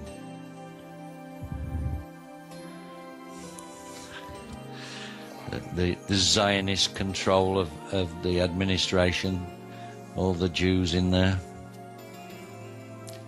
Well, I found a quote by Benjamin Netanyahu back from 1998 in which he basically stated that they control all of American media and basically all of American government, so there was nothing to fear from American involvement or oppression from America about any of their actions in Gaza or Palestine or anything. No, well, they won't. But I think you'll find that was Ariel Sharon that said that. We own America. We own America. Right, it was Ariel Sharon. I'm sorry. Not Netanyahu. Yeah. We own America, he said. Mm-hmm. Don't worry about them. We own them. But they're our friends. Oh, you think so? I have to admit, at one point, I did think so. And I credit this radio show for helping me see the error of my ways. Try this one for size, and lots of Americans don't believe me, but I'll keep telling them. That you're not independent at all, because this is closer to the truth. Oh shit! I'm bloody. Hang on a minute. Let me do that again. I just pasted copy.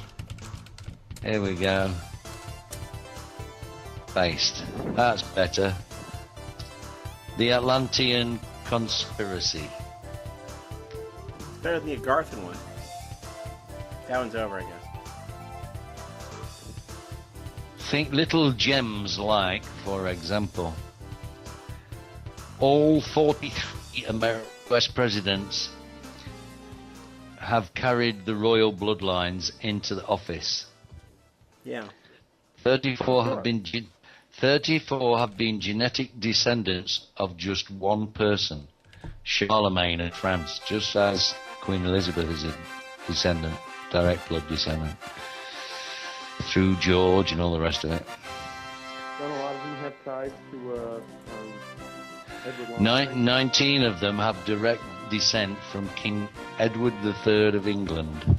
In fact, the presidential candidate with the most royal genes has always won every single American election. Oh yeah, I knew that. Anytime there was a contention between two that both had real bloodlines, whoever had the closer ties. Yep. And then America thinks it's free. Yeah. Well, who was it that sang "It's an Illusion"? Who sang that song? "It's an Illusion." Right. Well, it's like the seat of government for the federal government is the District of Columbia, and it's a protectorate of the English Crown, isn't it?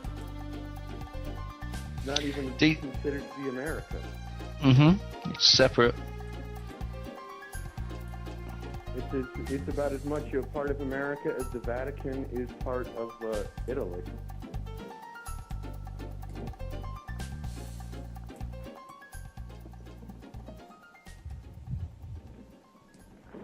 I want out. I want out. I want them out. Yeah. The only thing I want out of is out from underneath their level of control, and the only way that that's ever going to happen is if we get them out. Yeah. Did you know in 1939, Adolf Hitler, in one of his speeches, "We will use our revolution for the establishment of a new world order"? Yeah. That was Hitler. There you go. That's what Disney was making fun of in his movie. Although he was for it, so. What Disney was making fun of in what movie? It was that cartoon. It was called the Fuhrer's Face. It was the song by Spike Jonze, the original Spike Jonze, not the new one. Did you have you ever watched Cinderella very carefully, the Disney cartoon? When the mice... Not carefully enough to probably find out to know what you're going to reference here, but go ahead. Go ahead. I actually... This is a DVD, and I actually paused it on the right place. And behind the mice, this is a kiddie's film, is a full portrait picture hanging on the wall of a completely naked woman. Really? Oh, sure. Yeah. Well, Disney's filled with all kinds of... sex references. My daughter didn't believe me when I told her about it until I actually stopped it on, just took a DVD out and played it and just stopped it, paused it on that page, on that particular image, should I say. That's sick. Frown. Completely naked woman. Everything. There's a scene in the Disney movie The Rescuers where you can see it too, where there's an actual shot from a porno movie in the background. Well, of course, everyone knows about the famous tunnels. Original cover of The Little Mermaid with the gigantic penis in the towers of the castle. Yeah, I went out. I used to really like the Disney stuff. We used to go to Disney World all the time. Although when we went to Epcot, we went to that the Exxon Pavilion where they had the dinosaur thing and all that, and we told them we were going to spill oil in the lobby and then take 6 to 9 months to clean it up. They didn't find that funny at all. Yeah, we didn't have any oil either, so they sort of thought it was funny. FEMA has been given the power to take over, force the population to live and work wherever they are told. People can be moved from their homes and have their property seized, including farms and businesses. Their children can be taken away from them, and FEMA has the power to take over all communications, food, energy sources, healthcare, finance, education, welfare and transportation, including personal vehicles. The Postmaster General can order all men, women and children to register. It is also FEMA that controls the network of concentration camps and detention centers in the United States. Blah, blah, blah, blah, blah. Yep. Well, we all know what the term register means. To hand over for safekeeping. I wouldn't trust FEMA with my worst enemy's children.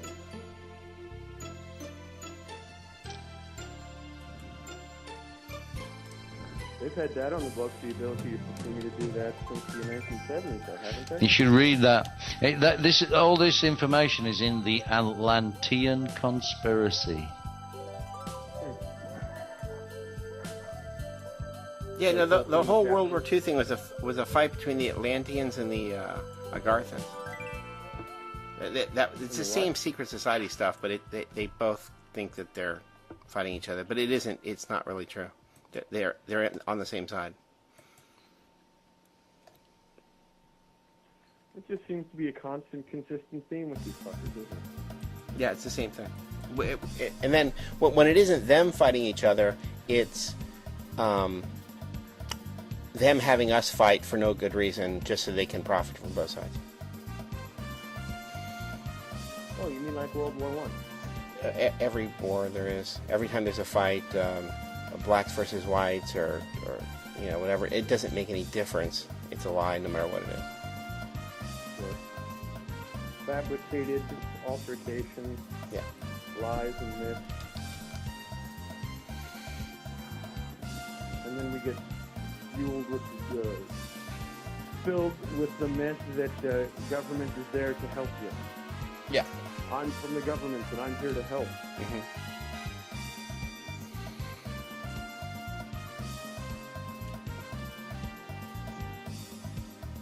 Oh, well. Death to the great Satan.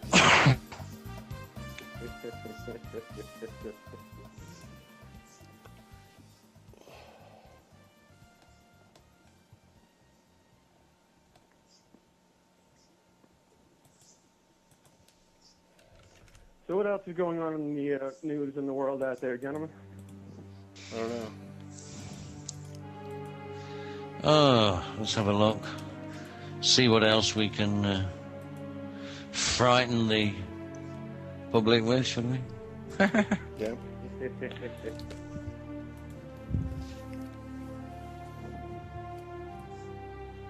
Let's see. The cardinal who was arrested the other day is spilling his guts about all the abuse that's been going on in the Catholic Church.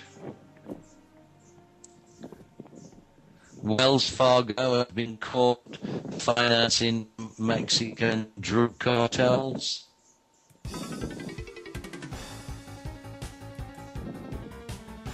Wells Fargo's in court? No, being caught. They've been found out.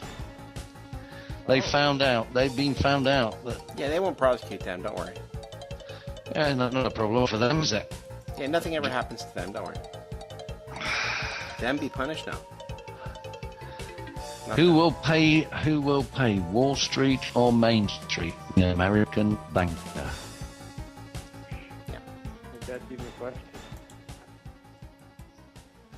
Well, see now, like with BP, Obama just orders them to do things. They don't face a court trial or anything because that would be reasonable. So it's fascism. He just tells them what's going to happen. Actually, is further information on that thing. The cement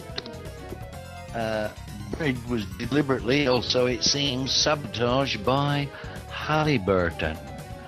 Well, according to Lindsey Williams, and all of his insiders from his experience in Prudhomme Bay, he called them in. And supposedly they've repeated the Russian drilling thing, except they did it on land, and so the BP did it stupidly in the water, and that's what the problem is. But of course, there's every benefit to the NWO for this, but it may have been that there is no way to stop this. Because it's all the way down there. It's a mile deep before you even get to the hole. And then they drilled 30,000 feet down. There's 30... Yeah, that's it. I don't know. Between 25 and 30,000 feet, yeah. Mm-hmm. From the sea surface is the base of the hole. I really wonder what the deal is with that. I mean, you get the NWO benefit part, but about the rest of it, I don't know. Foreign ships have been prevented from helping. Of course. And of course they had a SWAT team there at the first moment because, as you know, in a disaster you of course need a SWAT team. How does that help? I don't see how they can prevent these foreign ships from it's not American waters, is it? It's international waters. How would they prevent them? Well, that's what the SWAT team is for. But it's the same deal as the Katrina gun confiscation drill. They need to have everyone stay away, like no help unless there's certain conditions. And in this case, they don't want it solved. So. But they have to keep everyone from helping because people naturally want to help in a disaster, and they can't have that happen. So that would ruin it. Right. If you want to help, just send your money to the Red Cross. Yeah, so they can have a new phone system. Exactly. They need a new phone system. They all need new iPhones and a G4 network. Yeah. So during the times when they're not drinking the blood. Right. That way they can keep in touch with each other and find out where the next place they're going to get together and drink the blood is. Mm-hmm.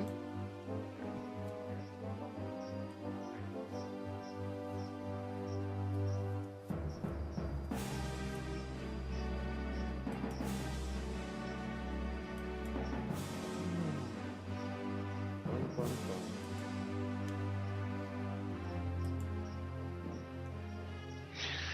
Third straight day, the Dow Jones is down quite heavily, and the dollar is. Are we below 8,000 yet?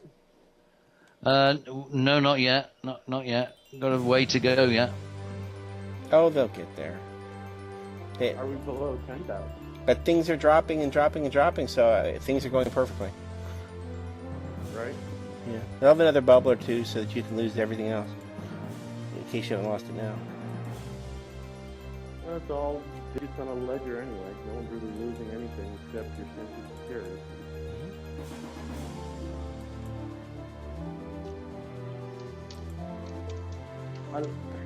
What really bugs me is the way that they have so many people fooled by this. Even my stepfather, who was, very conservative, anti-taxes, really ate up all the stuff that I told him about the Freeman method and notices and what police actually can do with statute law. Even he, when I started talking about the financial systems and everything, was still firmly convinced that somebody out there had the capital dollar resources to loan him the money for them to be able to purchase a house. He adamantly got angry with me when I started trying to explain to him that wasn't the case. No, there's no hope. Reasoning, intelligent people are still tricked into believing that this fiat system really works. Well, on that laptop somewhere, do you have that that pamphlet from the Federal Reserve that I sent you, the Modern Money Mechanics? Show them that. That's from the Federal Reserve.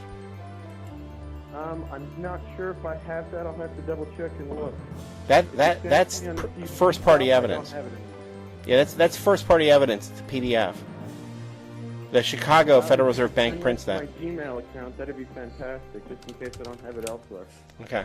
But I know I've got a couple different versions of G. Edward Griffin's breakdown, not only his actual book, The Creature from Jekyll Island, but then also a transcribed system of lectures. Right, but the ultimate evidence is first party evidence. Right. When the guilty party confesses, that's as good as it gets. So, yeah, if you could send that to my Gmail account, that'd be great. It's just, Barclay Terry. Like there's David Rockefeller's autobiography, page 405. He lists off the charges everyone has about his family, and he says, if these are the charges, then we plead guilty, and we're proud of it. So they're proud of it. Sickening. Yeah. Just sickening. Yeah. Apparently the dollar is falling like a stone. Yeah. Everything's going according to plan. Right. Dollar plunges after UN call to ditch the greenback. Yep. Right. Perfect. As long as things are operating the way they want it to. According to the latest jobless reports, they were expecting an increase of 455,000 in the number of jobs. In fact, 472,000 were lost. The economy has now entered the total freefall area. Were they expecting any new manufacturing jobs? No. Yeah, but not here. The dollar is being targeted for destruction because the financial terrorists who caused the economic collapse in the first place want to exploit the crisis in order to institute a new global currency issued by the Global Central Bank, the IMF. Oh, they're so helpful at saving us. Yeah. Nice of them to be looking out for interests. Yeah. Not our interests, obviously, but somebody's. They're helping. They're helping in the same way that you put a cyanide capsule into the mouth of the person who you set up to attack you. Here, let me help you. Fight down. According to this report, the G20 are predicting a double-dip U.S. economy recession. Double-dip recession in the U.S. Good grief, Charlie Brown. As Ronald Reagan said, when your neighbor loses his job, it's a recession. When you lose yours, it's a depression. Well, what you want to do is have a raincoat because it's trickling down on you. The elite are peeing on you. I just want to have an electric fence built around me so when they kiss too hard, it'll travel right back up their screen and shock them. Yeah.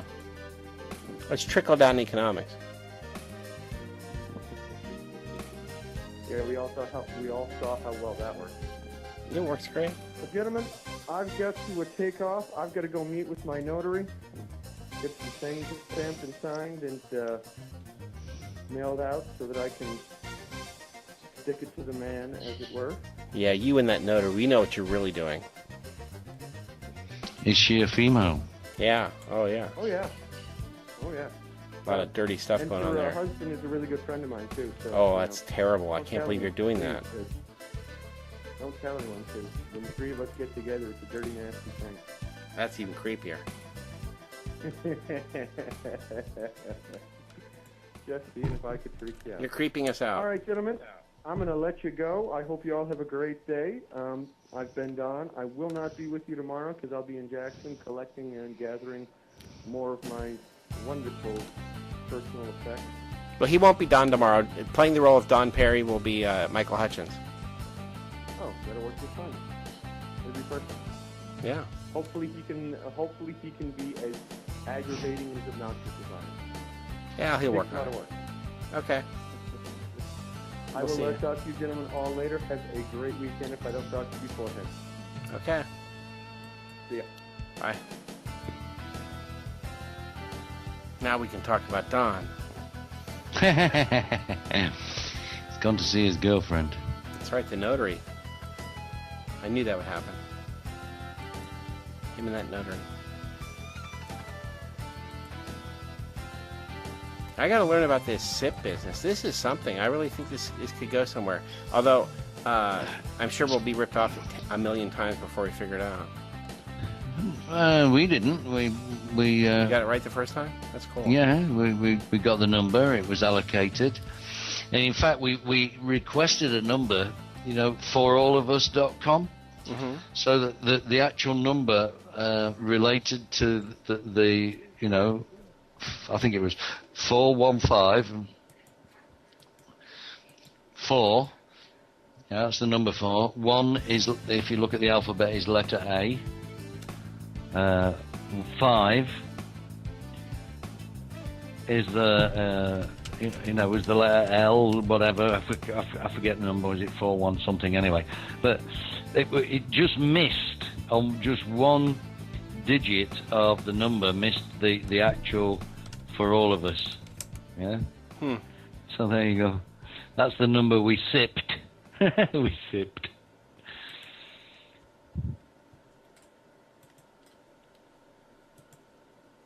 I got to search. I'm going to try to find a server in Indonesia or somewhere. I hear there's a lot of amazing deals there.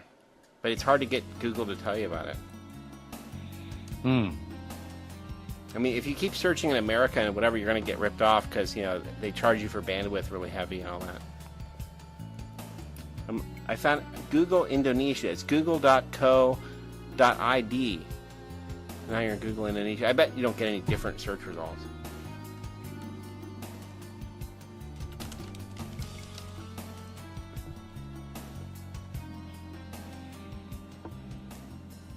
Pages from Indonesia only. Okay. All right. Oh, Thailand too. Wonder where the best place to get a server is. Because I keep failing to search for it. I realize you guys offer it too, but it'd be nice, especially if it's cheap, we get a full server. Yeah, well, you get a full server down in. It's the same company will offer you server facilities in Austin, Texas. I'll see if I can see if I can get you. Yeah, but I don't want to be using someone else's bandwidth. I mean. Oh no! This gives you. I forget. Oh, it's unbelievable. We tried Big Daddy and we tried several other companies. I think this is X10 we're using, X10 server. Okay. Anyway, it's time for me to make a cup of tea. Good grief, Charlie Brown. Okay, Snoopy. All right. Here we go. Are you still there, Michael? Now that he's gotten backgrounding, it's hard to reach him. He's down there somewhere.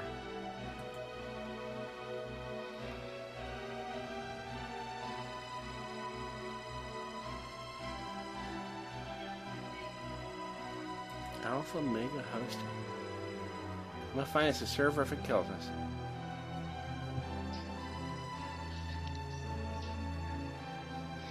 It's all interesting. Yep.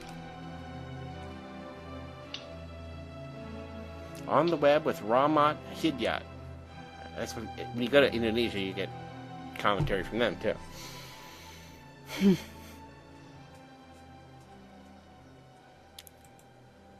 Most exciting radio show I've ever heard is this one.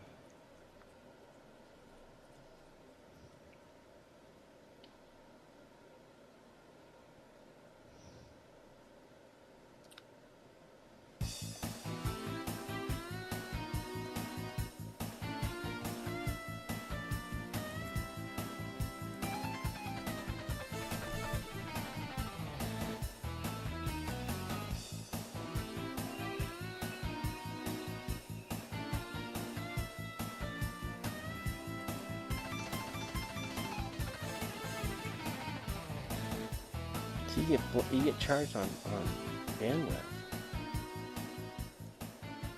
Annual fee $2,000. Even in Indonesia. Wow. Where's the unlimited hosting?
You still with me?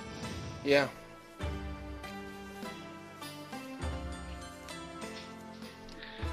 Some interesting stuff in the news today. I haven't even looked at some of the foreign press. Asia Times, that seems to be a Haaretz. That seems another good one. The South Asia Times, they have some really good in-depth articles. ATimes.com? The South Asia Times. Oh, South Asia. Yeah. Let me just get you an example.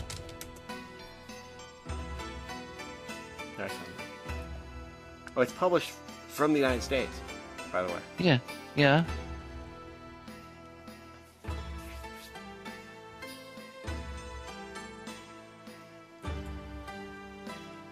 That's why we can never find foreign information.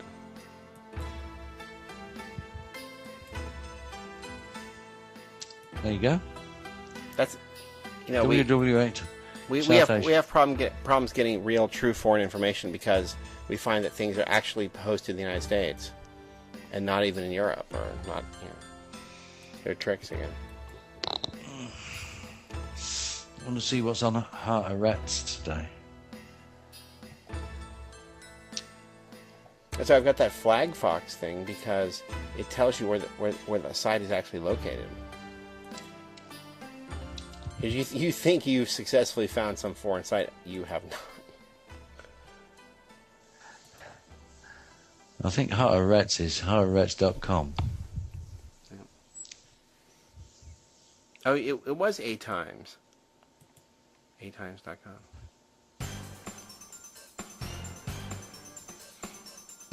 Lieberman slams Netanyahu over government's secret meeting with Turkey.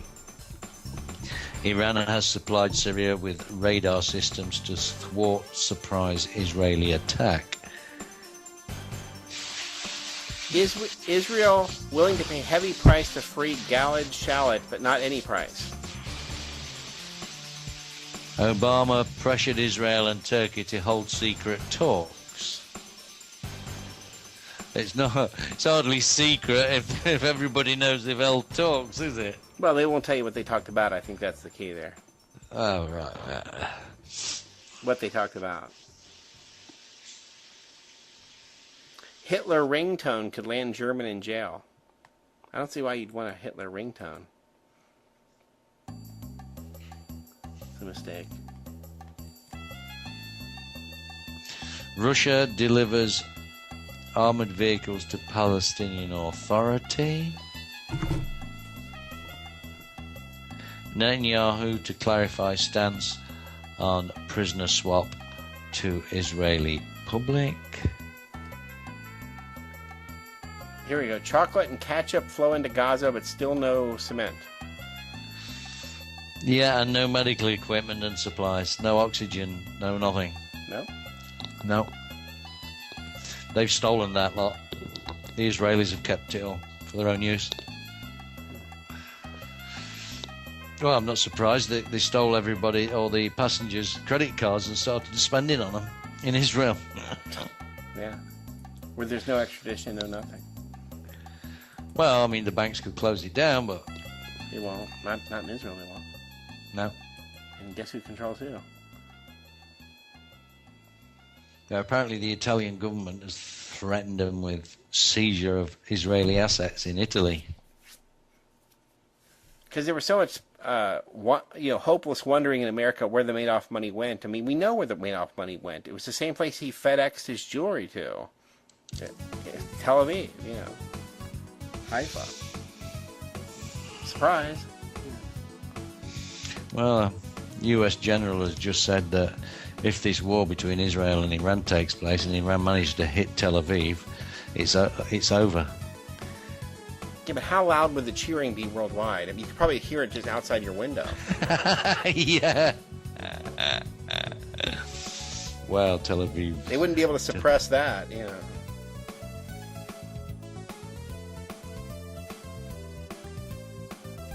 Let's have a look what the opinions are. See if They have their share of crazy articles in Haaretz. The core of Jewish tradition without the extremism. Well, it's the Talmud. I mean, they have eliminated the Torah completely, so there's no... In praise of wars of choice. It's on and on here with this. Bolstering Turkey.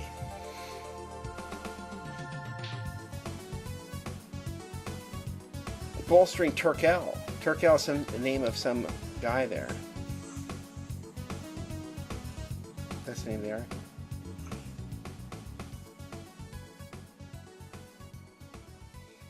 By delusional I saw that one. state. By delusional state. That's pretty scary. See if I can search this. Gideon Levy. J Street resolutions stir up the World Zionist Congress. By Kanan Lipschitz. That's not a joke.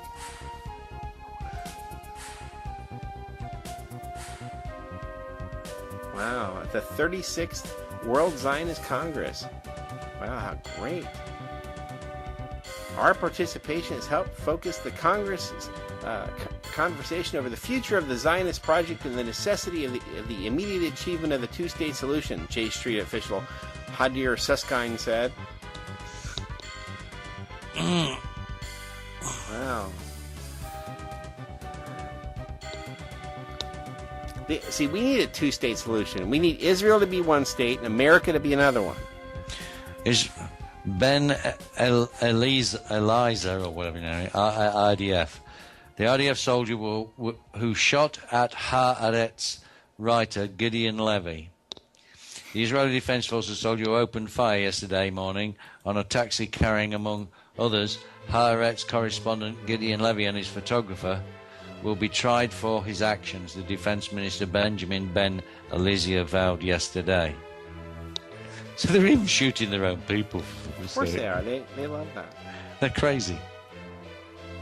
Let's see what the whole story says.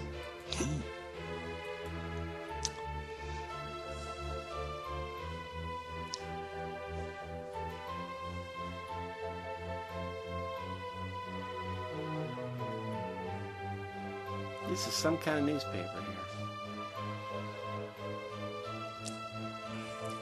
The taxi the three were travelling in was armoured and had Israeli license plates.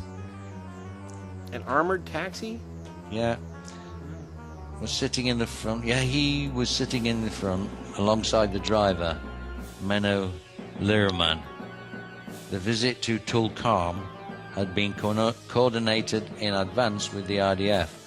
Levy said yesterday they were forced to wait for 2 hours at the Taibeh, Taibeh roadblock while soldiers confirmed with their superior that they were indeed entitled to proceed, despite a full curfew on the city.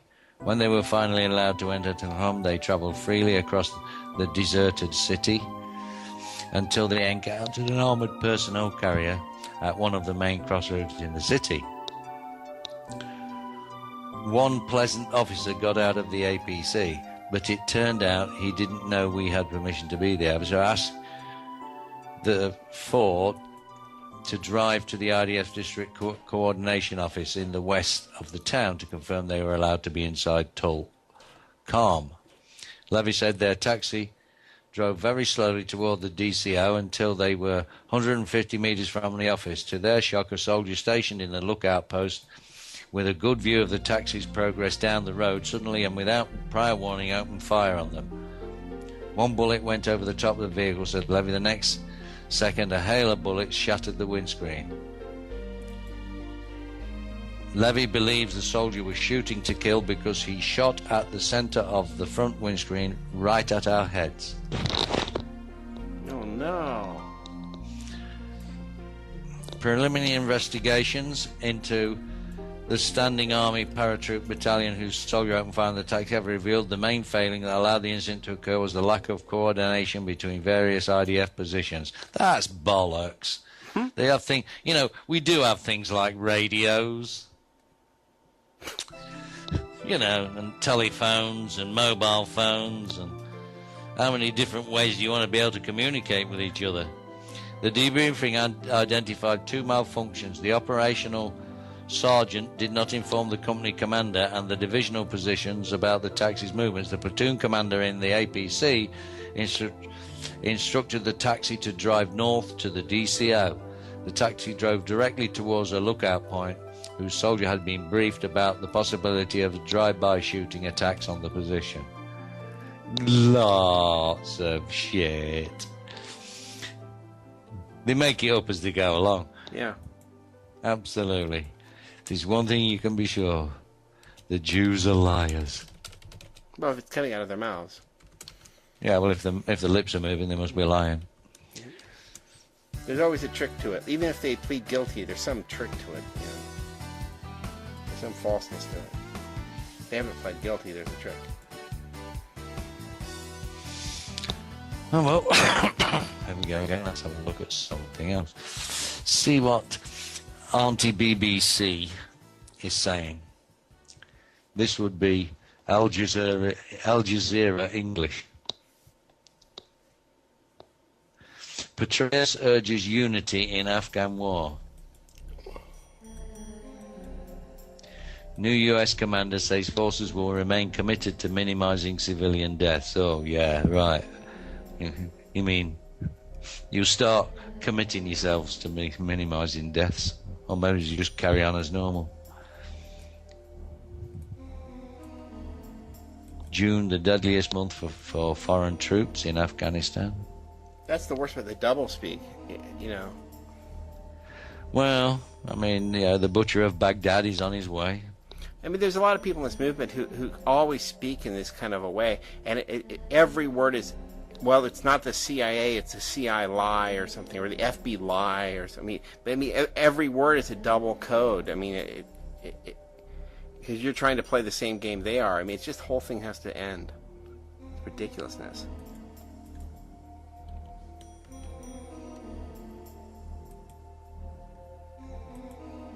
I just don't, you know, there has to be an end to this.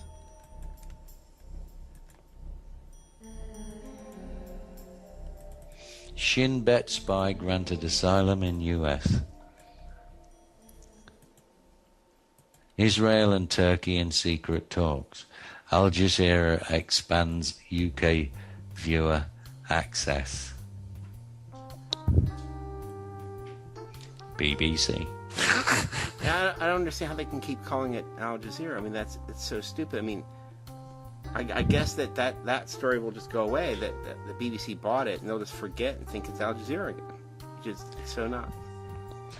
No. All the anchor men and women and news team are interchangeable. Yeah. And they'll still have that same tone in America where they'll act like, oh, this horrible foreign news agency. You know, it's BBC. Ridiculous.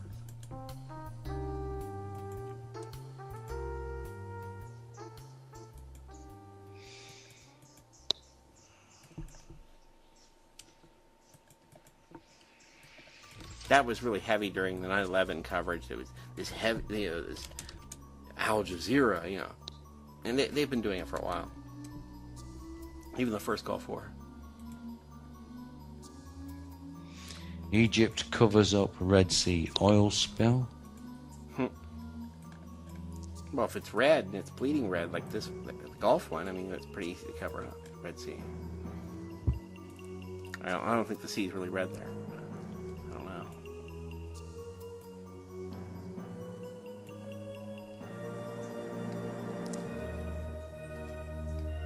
Wall Street leads in phony reform.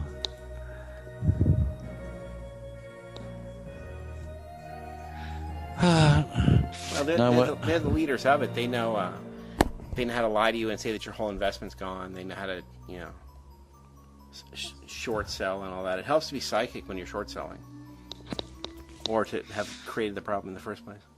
Yeah, of course. But when you're manufacturing the news, that's the key. Israel renews Shalit swap offer. Oh, that's that kid again. That one, you know. That corporal, yeah. But let's be clear.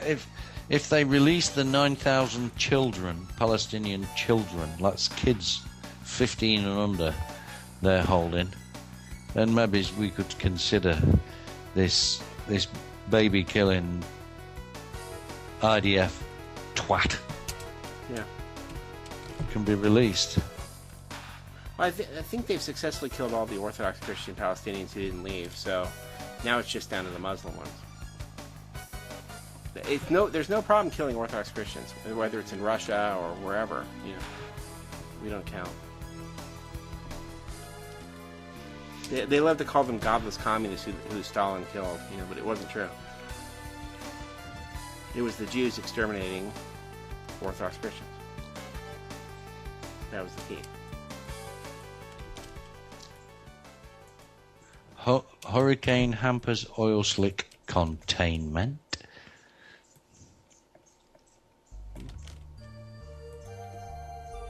Well, they are not trying realistic, actual ways to do it. I mean, if it was an actual emergency, they would have solved it. But. Maggots on a plane delay Atlanta flight. I didn't even know he was in America. I don't know.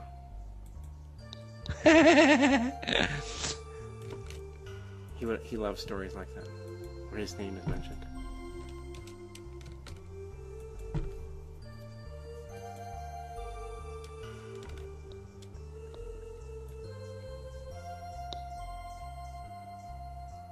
I wonder what happened to him.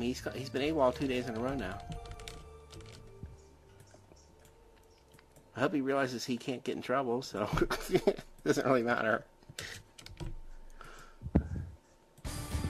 I don't know. Maybe he's spreading his love and sarcasm elsewhere. Yeah. Yeah, I was explaining to Louis B from Crotchshot Radio. English humor, he was unaware. Like, he's been put on several times by Maggot and was unaware of it. Like, I get it. Like, a lot of times I don't get it the first time, but I at least understand it. I can't make myself do it. I mean, I try to, but I laugh when I'm saying something so dry and ironic and all that. I can't do it. But Maggot does it to the point where you don't even know. Sometimes I've gone back and listened to parts of the show just to hear what he said, because he's cleverer than 10 of us put together. And he will not reveal the joke to you, even after nothing. He never, ever tells you.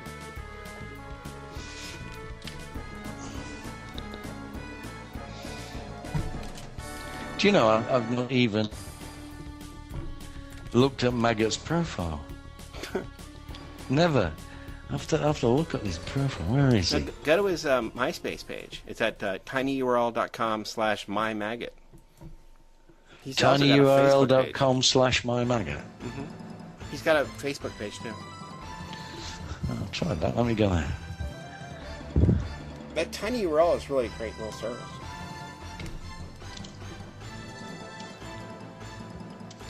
It shrinks even the most annoying URLs down.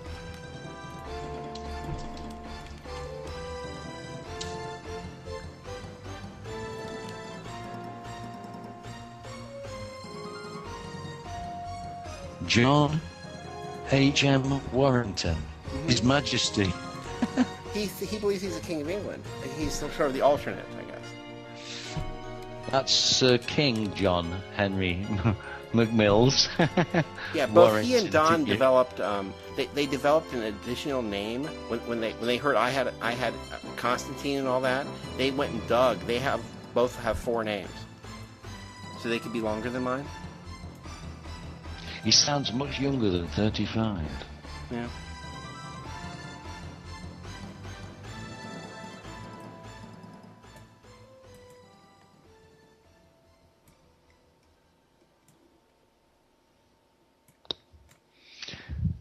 He likes girls with their boobies hanging out then.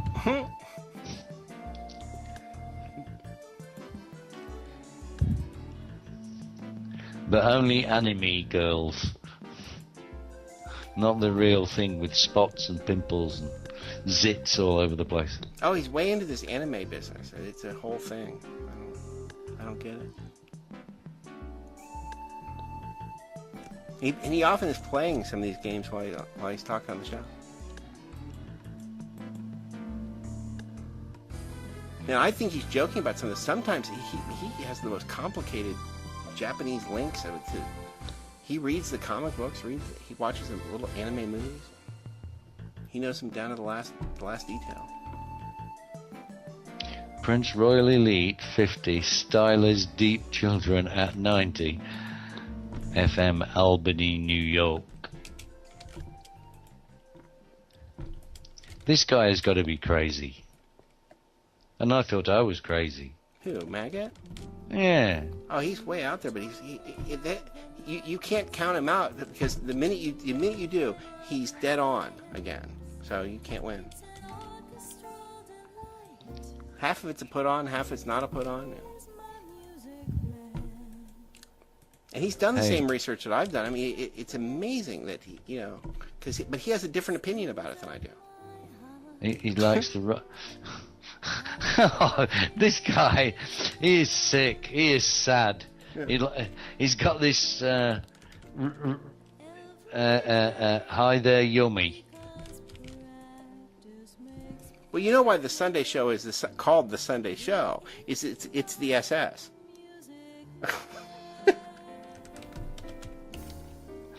Did say he was crazy, didn't I? Yeah. Uh-huh. He listens to death metal and all that. It's fun. I'm gonna play one of these little videos this guy has somewhere.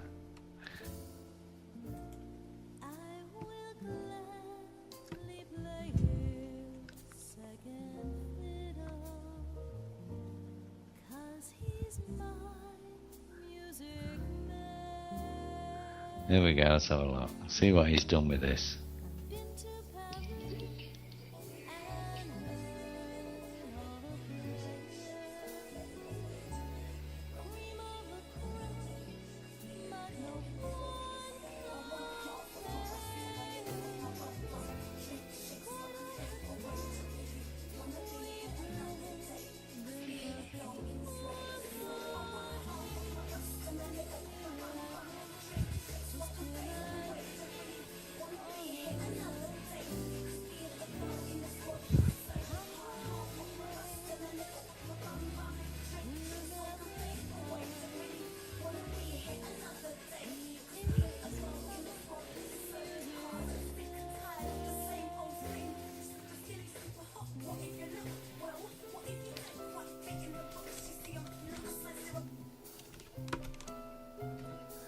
The guy's crazy.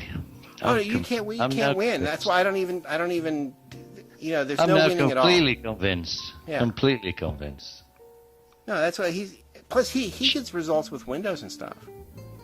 So, unlike anyone I've ever met. Hang on a minute. Cheltenham, Southwest, UK. Cheltenham. Yeah. Mm-hmm. GCHQ. Right in his backyard. He's explained that many times. Is he GCHQ? Is he? Oh, good luck having them hire him. They'd be just as confused as anyone else. I mean, it wouldn't work. Hometown, Hemel Hempstead. He's bitterly the other way. I mean, if body type, 6 foot 4 inches bodybuilder. He is. He's a bodybuilder. Ethnicity. I've seen him on the camera. Oh, he's a freaking Gemini, same as me. Oh, he's super tall and all this.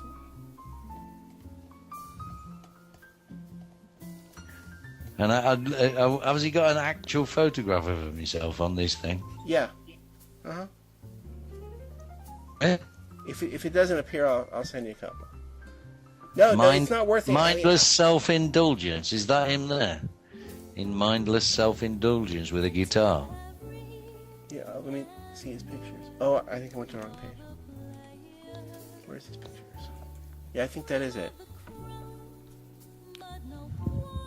No, I used to try to analyze him, and it's not how. There's no hope. He's okay. These are photos of me. That's pretty typical. Where's photos of me then? Oh, you don't see them? You may have to be on his friend list.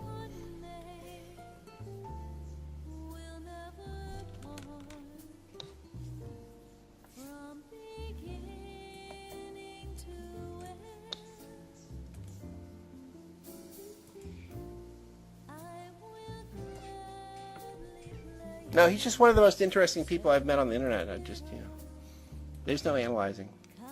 There's no hope in doing that. That's what I'm saying. Good luck if he works for them, because he's screwing them somehow. I just sent you one. There we go then.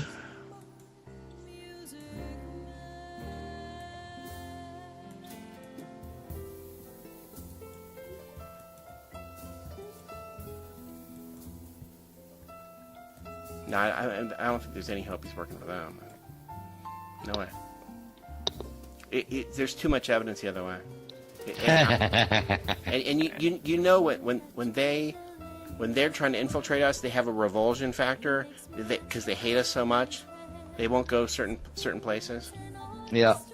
He doesn't have the revulsion factor, which makes it, Yeah. They don't mind discussing any subject. He doesn't. So they say he doesn't mind discussing any subject. Oh, he didn't care at all. And the research, there's research behind it all, but it's just because, like, I'm definitely American in my viewpoint. Like, I'll tell you what I think. It's a trick when he tells you. It's always funny. That's what he has a different opinion of it than I do. It's slightly different. Oh well. There's a joke element to it. That's what's so great about it. Okay then, boys. Are we knocking off the show then? It's Yeah, we can knock it off. All right, well, this is the end of the show. Check us out at tinyurl.com/WFS podcast. And I'm Evstratius Constantine Reyes, your responsible party. You've heard Don Perry. You've heard the Caribbean Critic. You've heard Seek the Truth. And Maggot's AWOL, but he'll be back. And I'll take us off the air. Let me hit the button.